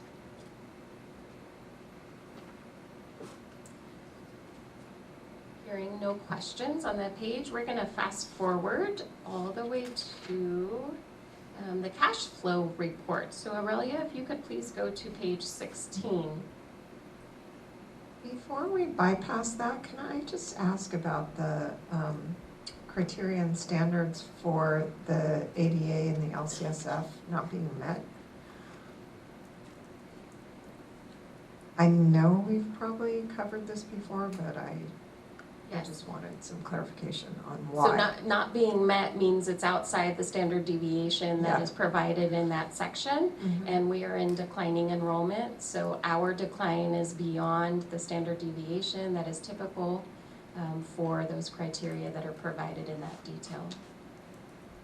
Thank you for pointing that out, because that is one of the biggest challenges that Ventura County is having in public education. Okay, so cash flow. I'm going to spend a little bit of time on this. So as we spend down our balances and restricted dollars carried forward, which is the trend that we're doing, cash flow becomes a concern in the second year out. So as you know, the programs that VCOE operates, a lot of them are on a reimbursement basis. So we just pointed out the special education department of the services we provide for the districts that refer their students to our programs are on reimbursement. So that program in total in the year is about $40 million. So we are waiting to receive those funds back from school districts when we bill them throughout the year. And the reimbursement basis or nature of how our expenditures means that the cash flow within the county office is an important detail to monitor and keep track of. So there is a second budget year projected when it comes to cash flow. And I wanted to point out that at the end of the second year, so if we're on page 14 of the agenda packet, Aurelia, down at the bottom of the line, on a cash flow report, there's a lot of numbers. As board members, you don't need to understand all the details. You can ask lots of questions, but the most important line that you should be looking at is the county office providing and dedicating that we will have positive cash at the end of every month in our projection. We're pretty confident and have high cash balances throughout the budget year, 26-27. But if we look at this page in the second year out, as we spend down our restricted balances that are carried in the general fund, you will see that the ending cash balance starts to diminish down to about ranging between 1 and 3 million in the spring of 2028. This is when we rely on our funds and our cash in other funds to borrow from ourselves to carry enough cash to cover payroll and other obligations in the general fund while we are waiting for the reimbursements to happen for the programs and expenses that we have. So recently there was some movement of funds between the funds at the county office. And so for cash flow purposes, those transactions are called due to, due froms. When you're borrowing cash, it happens within the balance sheet. It's not a permanent transfer of revenue from one fund to another. It is a loan on cash flow, so it happens within the 9,000 objects. I just wanted to point that out in case there were any other questions of the funds that move around between other funds to the general fund to cover the cash flow. Okay, seeing no questions, we can move right along to page 17, please, Aurelia. This is a snapshot, a summary of the general fund budget. Earlier, we heard lots of detail from Christina, who talked about the LCFF calculations to the County Office of Education. Mr. Teasdale, you rightly pointed out that the LCAP is very complicated in its view of looking at the county office programs. Just a little bit more background on the Local Control Accountability Plan. It was written towards school districts and how school districts are funded and operated, and then county offices subsequently have to fill out the same document. So that is part of why it is so complicated and doesn't quite align with how county offices are funded, and yet we fill out the same local control accountability plan and enter the details of our revenues and expenditures in the budget overview for parents, which doesn't always line up nicely to tell the story that is very complex. One of the complex aspects I wanted to point out is the aspect of us being a SELPA. So the budget overview for parents specifically calls for the total of local control funding formula. However, the true story of the VCOE LCFF includes a restricted portion that is called LCFF, but the restricted column, in column E, if you can look over on the 26-27, there is a restricted total of $13,528,749. Even though it's called LCFF, those are property tax dollars, and it is transferred to the AB 602 or SELPA appropriations, and it's not truly LCFF that VCOE gets to spend. It's part of the cash that makes up the revenue under AB 602. So complicated, complex, yes, absolutely. When you called it complex, you were absolutely right. So even though the total in the budget shows $40 million for LCFF, that's not exactly how we get to spend LCFF. It also is made up of property tax dollars that is restricted. No, that's very helpful because LCFF money should come from the state, but this is local money, am I correct? So that's odd they call it LCFF, but. So LCFF revenue appropriations are defined as the calculations of revenue. Then there is a very complex aspect of the cash that funds the revenue appropriation of LCFF. It is made up of local property tax dollars, and it fills up the bucket to, if you're picturing your LCFF bucket, if you're entitled to 40 million, because that's our number in total, how much of that on a cash basis comes from local property taxes. Then the state makes up the difference, which is called state aid, in a cash basis. And that appropriation comes to us a little bit at a time, monthly. And then property taxes we collect in December and April. So it seems like we have a decrease in 6% estimated revenue. And I'm assuming that's from just our estimated declining enrollment. I know this is, you may or may not be able to answer this, but when we were adopting 25-26, I do remember that we did have a decline in revenue, but was it as large?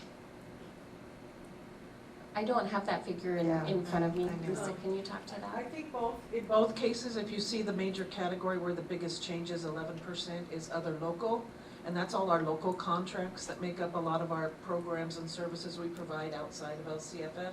And in particular in this area is special ed transportation and excess costs to districts. That's where we bill them for when they pay us back that reimbursement Misty was talking about. And over the last 2 years, we've had less and less kids attending our programs. We're staying pretty flat for next year, but our transportation has gone down a lot, and that's in that section. So it's all mostly in your local contracts. It has nothing to do with grants and state entitlements. Okay, and Lisa, do you roughly remember if it was similar? It was very similar last year, Okay. yes. We had a big drop in transportation and we also had an excess cost because I think another piece, districts are taking back some of their special ed kids because they have space with declining enrollment. They can create their own programs with other laws and stuff that calling for keeping kids inclusive and keeping them at their home schools is better for them. They're all starting to do their own programs, right? And we get the most intensive kids here. Special ed as well as Gateway and Providence. That's just what County Office does, right? Yeah, I've heard, for a number of years that, the more kids are staying in their home districts. But I guess what I'd like to know, how much of that is declining enrollment and how much of it is the districts wanting to bring back those kids? I think it's both. I attend the SELPA meetings that Joanna has with the special ed directors every month, and a lot of that talk going on. And I think that declining enrollment has allowed them space to create their own programs. Because, I came from Oxnard School District and they were overcrowded. They had no space in any of their schools to create programs. So with the decline in enrollment, they're now allowed this space where they might be able to do their own vision program for kids that are visually impaired, or a special program for their autistic students that they can do their own and keep them if they have the numbers. The larger districts have more kids, they can create their own classrooms. They don't have the ones and twos. We'll always be able to serve those smaller districts, but the larger districts are finding it, that they are able to do that. What I've heard directly from some superintendents is that the fees that we charge them for taking care of the kids have gone up, and that has forced them to take back kids. I don't know what the truth is, and it's probably all this, involved, but I'd love a comment on that. All costs have gone up, right? We've been experiencing that for 10 years with the retirement rates doubling, and just keep going up. We finally plateaued out on that with all other costs that are going up. I have heard that, and when you look at it, but when we compare it to a non-public school per se, VCOE is still way lower and way better deal, and you're keeping your kids local than having to have them go somewhere in LA or somewhere else to a non-public school, that looking at the average. Now, can they do it cheaper on their own? I think that's just taken them a few years, now that they have the space, to create their programs and say, yes, we can do this and serve our kids.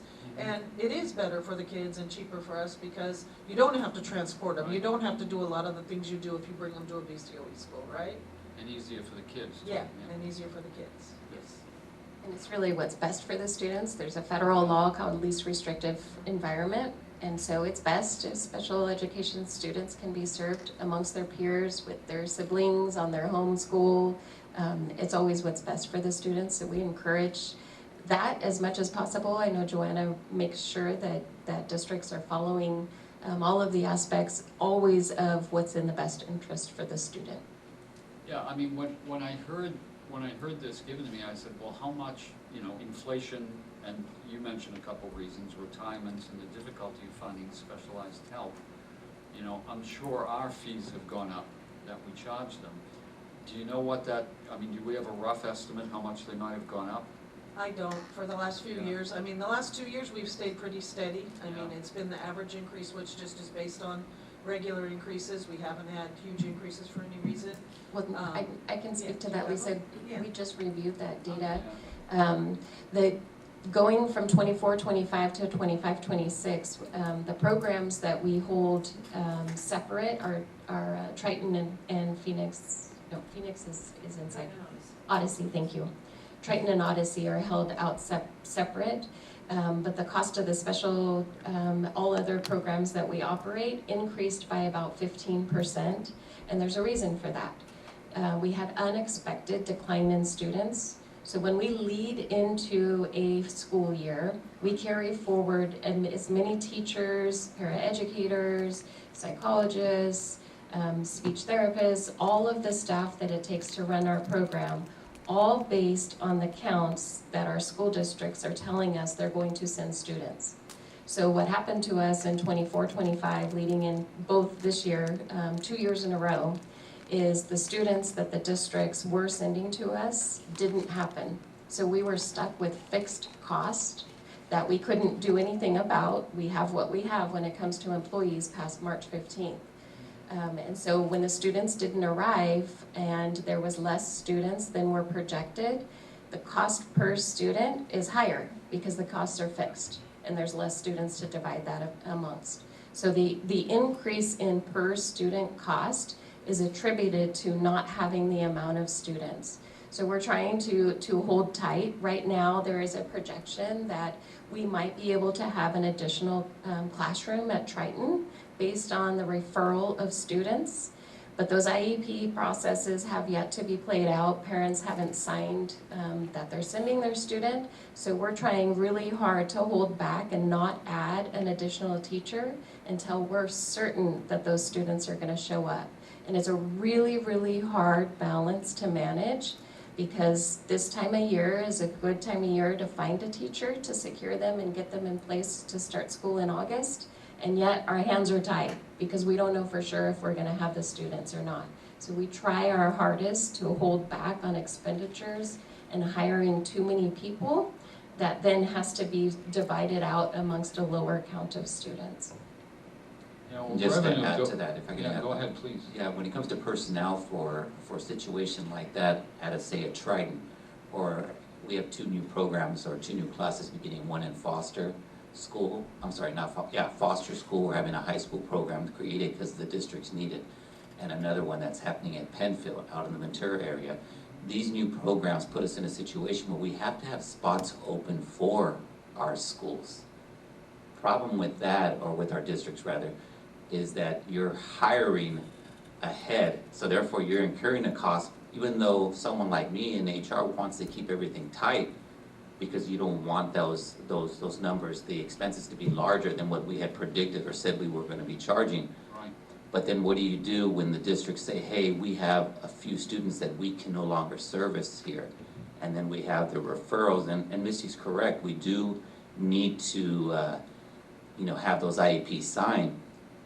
However, we still have to provide these students an education. If the districts can't service them, then we have to, so it's one of those things where what do?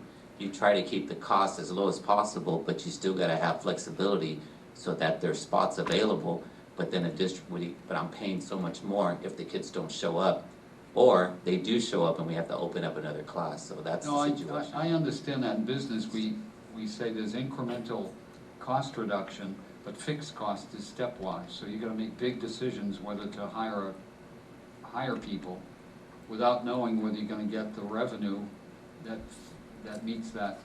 Yeah, but the only additional cost. difference here in education is Yeah. that you have the March 15th, and so we own someone Yeah. for the full year. You can't make And that puts us real in a time. situation, and for me, I mean, we've had a great consistency of maintaining a lot of our staff. Even though we had initially provided March 15th, we have rescinded all of them, but a few, because we had to make changes with our mental health specialist, and we brought back our SELPA employees that were our SESSs. So those are the things that we're trying to adjust, and we Yep. do that, but the difficulty is we now have them until the next March 15th. However, that's not the way to have good professionals in our organization. Well, you can't make real-time decisions given the information you're getting on the revenue side, yeah. Madam President, point of order. I'd like to make a motion to extend the meeting to 11 o'clock. I think that would be prudent. I'll second it. We have a motion to extend the meeting till 11. All in favor? Aye. Aye. Opposed? Hearing none, motion passes 5-0. Okay, please continue. Yes, thank you. I think this is a very good discussion to highlight the complexity of what it is that we're managing. And as far as if the revenue is going to show up or not, that's actually not how the program is operated. We run these programs and we bill the actual costs. So it's a cost recovery program, and that's part of why we try hard to manage the costs that we have in these programs, because we have to bill out whatever it is that the cost is for the programs. So moving right along, I'd like to fast forward to Fund 35. Page 55, please, Aurelia. So with what's in the budget within the Fund 35, it's actually 54, Aurelia, that I'm going to spend time on. I just wanted to point out the revenue and expenditures that you are not seeing in this budget. So for 26-27, what is budgeted in Fund 35 is the exact amount of money that we're carrying forward. We have two approved projects under the State School Construction Bond Program, and that is the modernization of the Gateway Community School, and then also we have approved an 8-classroom building, new building for Gateway Community School. So I've been telling you about these projects for the last couple of years because we were approved for them, and we were waiting on the OPSC list of getting bond funding. It's now time. We're approved for funding. We're on the approved list. It's a confusing list. But we have received planning funding, and David Fateh and his team has been leading the effort to design both the modernization projects and plan for them, as well as the new 8-classroom building. The plans that we have for this 8-classroom building, we're thinking for all of the schools out at the airport. There's actually 5 schools that are operated at the airport. 4 of them are VCOEs, and then we have the ACE Charter School, who also occupies a portion of VCOE's property out there. So for the benefit of all 5 schools that are out there, we were able to come up with plans for the 8-classroom building that has retractable walls as on the inside of the classroom walls to be able to facilitate a multi-purpose room. As you know, those school campuses out there, there is not indoor space to convene students or parents or anyone for graduations. As you know, we have them outdoors out at the airport. So the plans for this 8-classroom building include the retractable walls so that we would have a multi-purpose room set up to be able to facilitate indoor events for serving the Gateway Community School, and then we can partner with our other programs out there at the airport. What you're not seeing in the budget, in the Fund 35, is the amount of funding for the construction of both of those programs. As we get the construction funding for the modernization program, this budget would be updated to include the details for the modernization project for the Gateway Community School. You would see the update in that in the Fund 35 at first interim in December.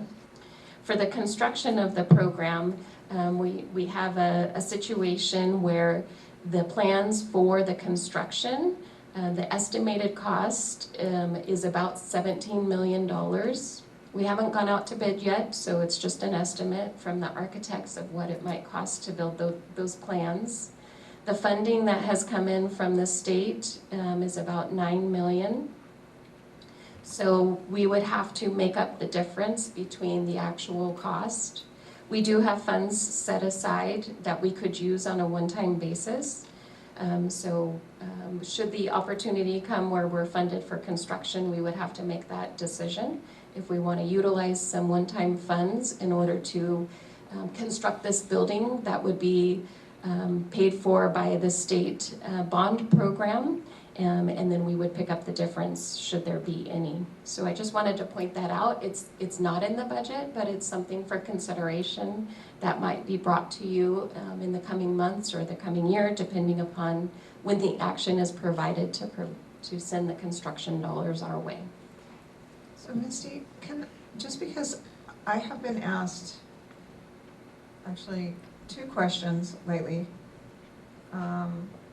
And one is a backup. We kind of passed over that special reserve fund for post-employment benefit expenditures by object. And it looks like we have a fund balance that's parked there. I'm assuming that is for current retirees in that fund. What page are you I'm on page 50, sorry. 50, 51, 52. It's got an estimated actuals and a budget that are the same in all the columns.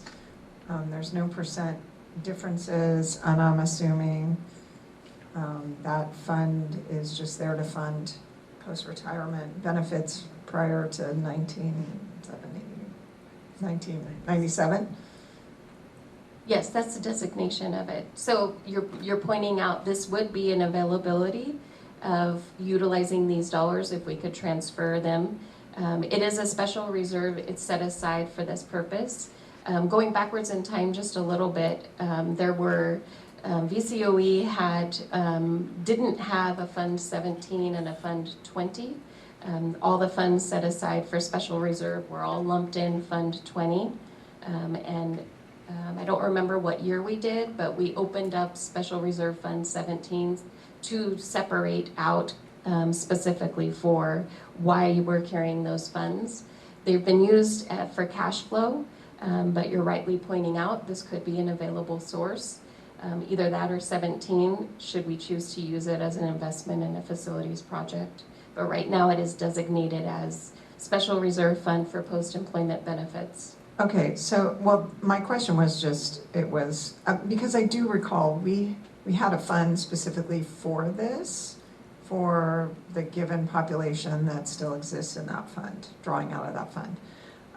So is this a new fund that was created? Fund, I think you No, said. No, it was 2015. Okay, so this was created in 2015.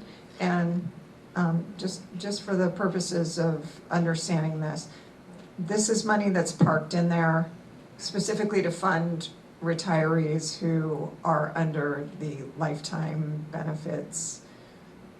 And so we don't add money to that fund. Usually we just draw money out of that fund. Right now it's just earning interest and it's there as part, it's not a irrevocable trust fund, which you can have for retired benefits.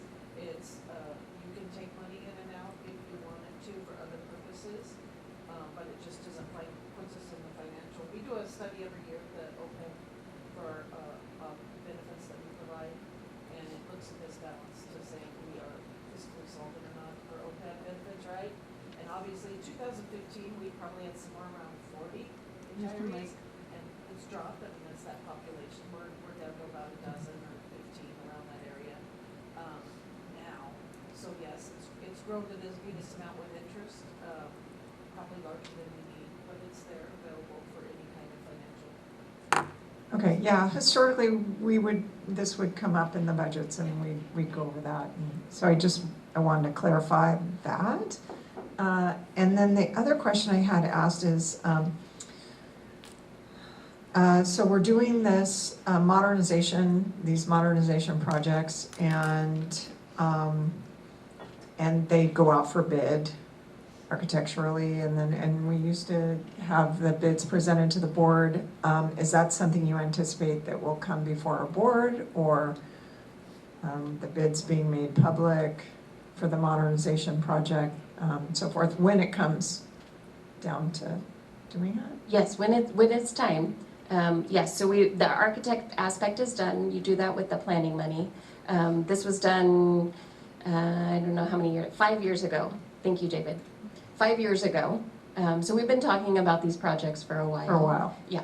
So when it is time, yes, we would bring it for an agenda item, but we would do it long before it's actually time, because there's a decision to be made. That based on the architect's plans that we had, which was 5 years ago, the cost of construction nowadays is a lot higher. And so things are different now. But there's a decision to be made if we decide that we no longer want to build the type of building that would facilitate what I just described.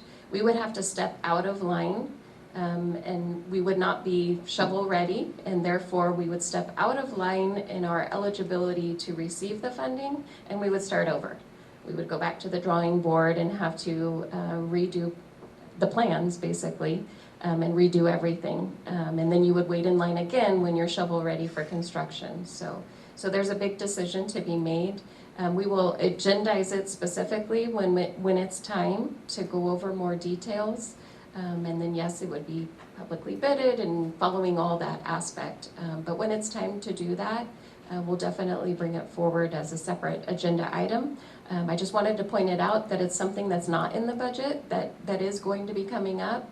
So even though you don't see it today, you need to be aware it's not in the budget, and then we're going to be handling it when it comes around. And to just be clear, we're waiting on the state at this point. So it's not that we approved an architectural plan 5 years ago and we're just not doing anything about it. We have to wait for the state to provide the funding so we can. Yes, we were put on the unfunded list. So we were approved through the process, which is very complex, at the Office of Public School Construction, in coordination with DSA, the Division of State Architects, who also has compliance regulations over the process. But between those two, we were put on the unfunded list. Then when the state, the voters approved more proposition bond dollars for school construction, they start going to that list to see who's shovel ready, which LEA is ready to start their construction project. So we've been in line for 5 years waiting.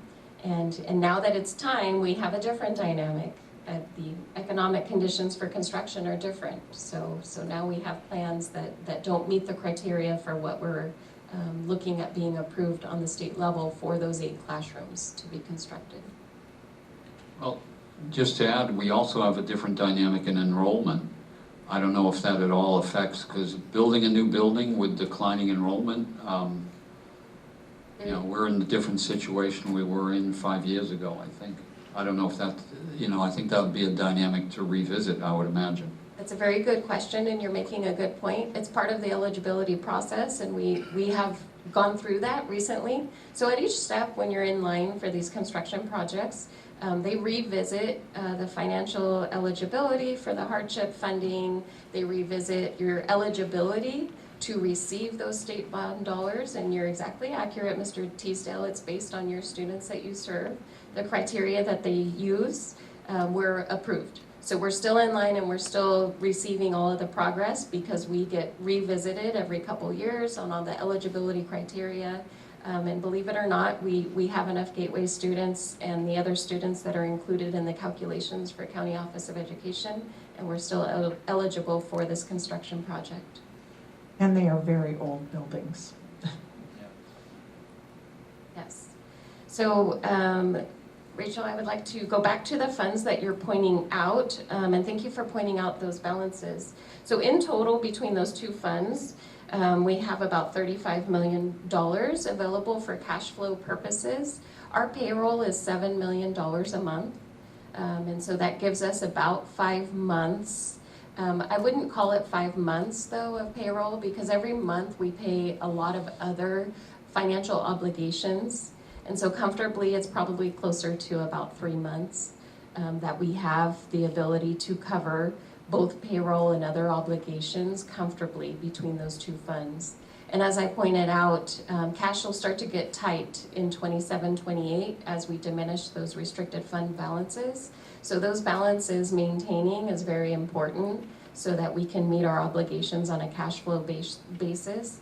Should we ever be in a time where we choose to spend some of those funds, whether it's on investments of technology or facilities or whatever it might be, we'll just have to be mindful of the cash flow.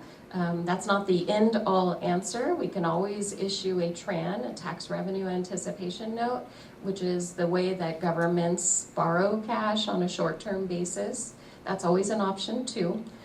So it's not to have of any concern to be shared. It's just to share everything that we have going on and what our options are in the future. It would be nice if we could take advantage of the state bond construction dollars to benefit students locally, because that kind of a project would be around for 50 to 100 years. Students would benefit from that kind of a project. So hopefully we can figure out a way to satisfy things, and the board can consider whether or not they choose to take access of the state bond dollars in order to have that construction project. If we don't at this time, it doesn't get us out of line permanently.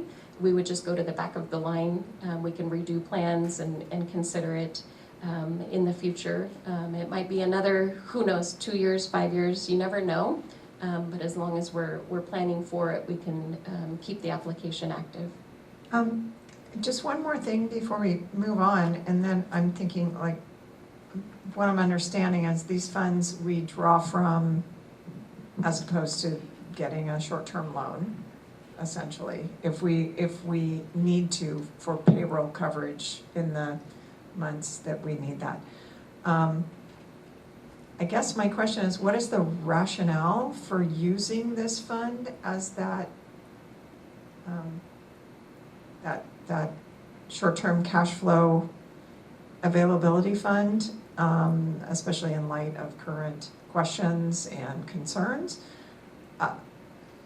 I guess my question is, what is the rationale for using this fund as a fund where we can draw large amounts out and put it back in when we need for cash flow, as opposed to having a fund for just that purpose?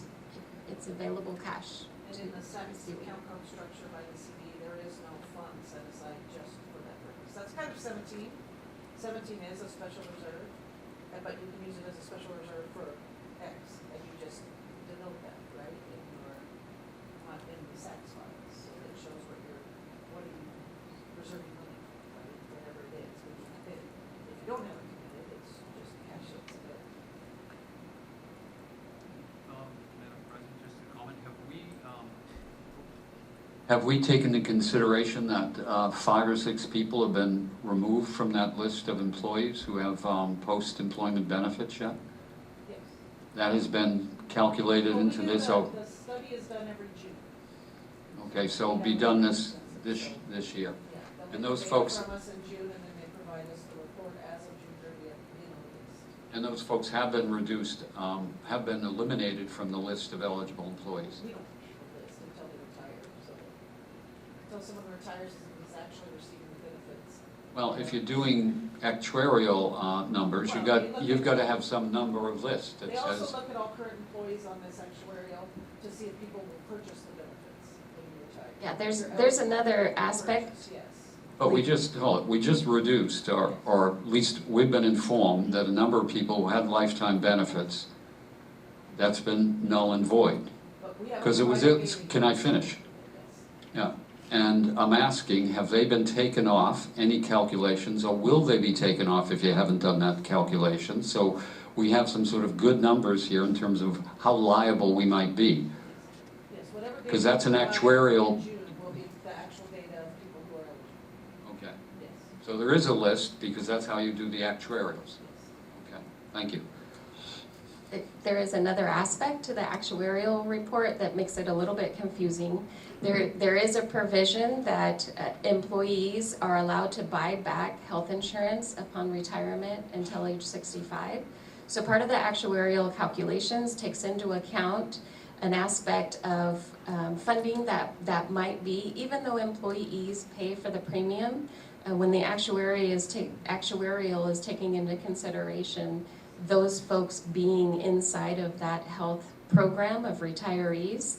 And so it's a little bit more complicated than just one list. There's some projections that are. No, I made by the understand that. actuary. That's a normal process of people buying back. But you still come up with a tentative actuarial number based on a list of people who are eligible for that or involved at present. Well, what I'm hearing is this fund is used for more than just the purpose of the retirement benefits fund. And am I Not correct, on this an is on page expenditure 50? basis. Am I on the right page? Yeah. Madam President, I'd like to correct, not on an expenditure basis, cash flow. Cash flow. Is not an expenditure, it's in the balance sheet. Right, I'm just It's not a true saying expense. if people see money moving around Yes. in and out of this fund with the name of the fund and it's not designated specifically what it's for, it can look confusing. That's why I'm wondering maybe a designated fund name for cash flow reserve might be a little bit more transparent to people so it's not misconstrued. I guess that would be my point. When there are transfers, I mean, I'm looking at this, there looks to be about $80,000 in revenue from, it appears, interest. When that money is transferred for cash flow, is there interest that's paid to this loan through VCOE? Or is this fund just losing the interest as we need to use it? That's a really good question. So if you look at VCOE across all dollars, so let's not talk about it in funds. Our interest income is going to be less overall because we're spending money, so it's going out the door. It truly leaves VCOE, and we're waiting for reimbursements. So the cash that we have across all funds is what earns interest, but VCOE spends first and we wait for reimbursement. So while your question is a really good one, I would broaden it to look across all funds of VCOE, because we only have what we have, and that's what earns interest. Whether it's sitting in this fund or it's sitting in the general fund, we have cash across all funds. And so if we're spending it and waiting for reimbursement, and we have to wait 6 months, 12 months, 15 months, we're not earning interest. And so staying financially solvent to be able to do that is one thing, so we'll use all available cash that we have access to. And being able to use the cash is all defined in the California School Accounting Manual of where you can draw cash from, where you can borrow from. And so we should really look across all funds if we would determine interest. But your point is well made. When we move cash between funds, we do not send it back with interest earnings. It earns what it earns based on the balances daily for each fund. Is there anything you want to add, Stephanie, Danny, Kathy, of interest cash? Okay, multi-year projection. I just have one more item that I wanted to point out. The multi-year projection, I do want to share that there is a bill moving its way through the legislature right now. It's SB 330 or 338, one of those. that is proposing to remove the third year out in the multi-year projection. And what that really would mean is at a certain point in time, we would only have 16 months looking ahead if we didn't have that third year to look at second interim. Even though it's considered the third column, or the third year out, at second interim, when you're approaching layoffs and estimates of what might be needed in that third subsequent year, it's really only 16 months away. Because 3 months from that second interim period of being March is already the first subsequent year of July 1. And so if you didn't have that third column in there, you would only be looking at 15 months at a time when you're considering layoffs. So I just wanted to share, I know you guys are interested in advocating for bills. That bill we have a strong opposition for to not reduce the multi-year projection of that third subsequent year. So looking at our multi-year projection, Aurelia, if you could please go to page 72. I'm just going to focus on the ending portion of what it looks like for our deficit spending. At the top, it shows, okay, good, that's perfect, Aurelia. So the line that shows the net increase or decrease is what I wanted to focus on for our multi-year projection. This is the general fund. The first column is the 26-27 budget. As I mentioned earlier, we're projecting about $10 million. You can see the net difference in the fund is actually $9.2 million. Looking forward into the projection for 27-28, we are able to project a reduced amount of deficit spending by about $5 million. And that's attributed to those dollars that I was talking about that we are spending on a one-time basis, sending it to districts or charter schools who are members of our SELPA, or us spending down those restricted dollars. Moving forward to 28-29, you can see that top line is a projection of our expenditures. We project that we can reduce our expenditures down to about $125 million, all things staying equal. And our deficit spending goes down to about $1.7 million. But after doing all of that, at the end of the third year, we would be down to about $25 million in the general fund. So I wanted to take time to walk you through that because deficit spending can be of concern and we should be paying attention to it. But I want you to be sure that the expenditure plans that we have in place is to manage the amount of funds that we have to spend. And as those restricted dollars are reduced, we will also adjust our projected expenditures to stay in line and not erode the fiscal solvency of VCOE.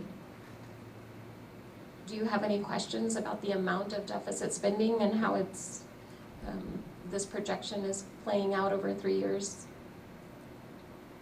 Okay, are there any other questions about the budget? Madam President, sure, I have one question. Are there any employees who recently are foreseen to get a raise of $10,000 or more? No. Do you know why I'm asking that question?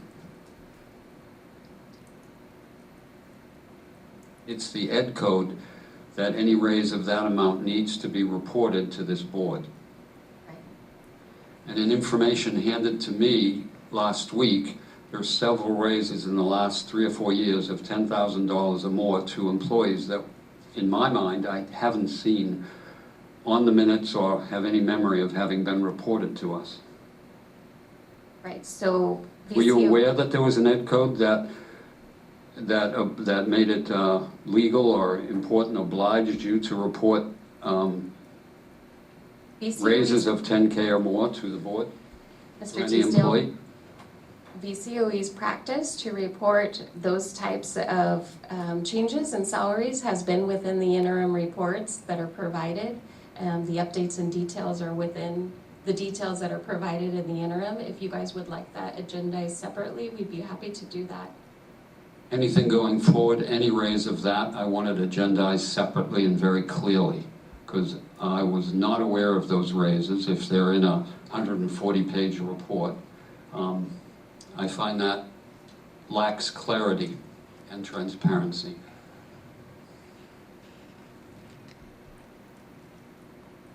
Thank you. Madam President, point of order. I would like to extend the meeting again.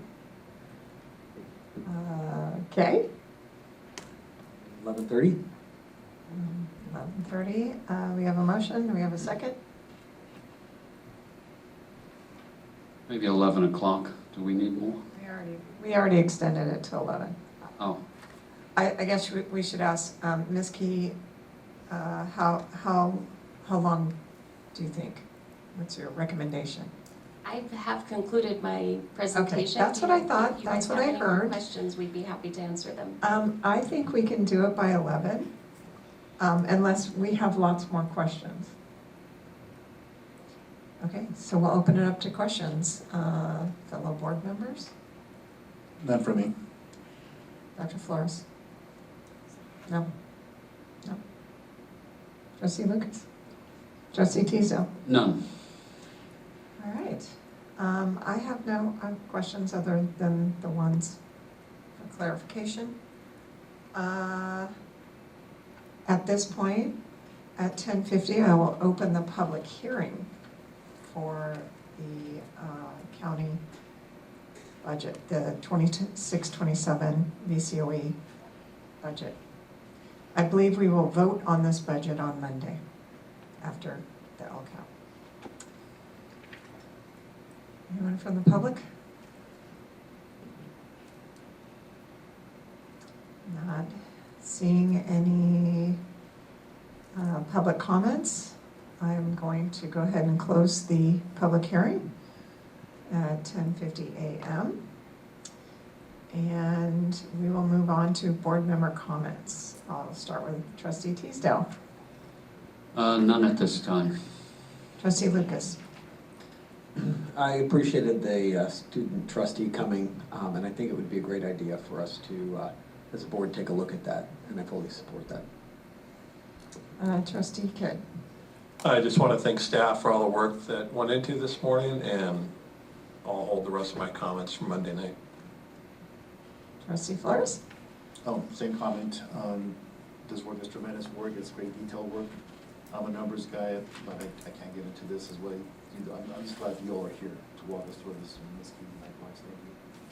Dr. Santos, for your comments on staff, and we appreciate that. Just really appreciate the staff's work. And I also want to thank the staff. I know it hasn't been an easy couple of months, and moving forward, I just want to make sure that we're making everything clear in the public meetings and being very detail-oriented in reporting out, and so I appreciate that. And I also want to give a shout out to whoever cuts all those strawberries, washes and cuts them. That's work, and it's extremely appreciated. So I don't know if it's Aurelia, I'm not sure. Oh, it's Lisa. Darn it, now you can't retire. Very, very generous of you and much appreciated, and you will be very missed. And moving on, well, future agenda items, always welcome. And we have a meeting this coming Monday, so coming on up. And with that, I'm going to adjourn at 10:52 a.m.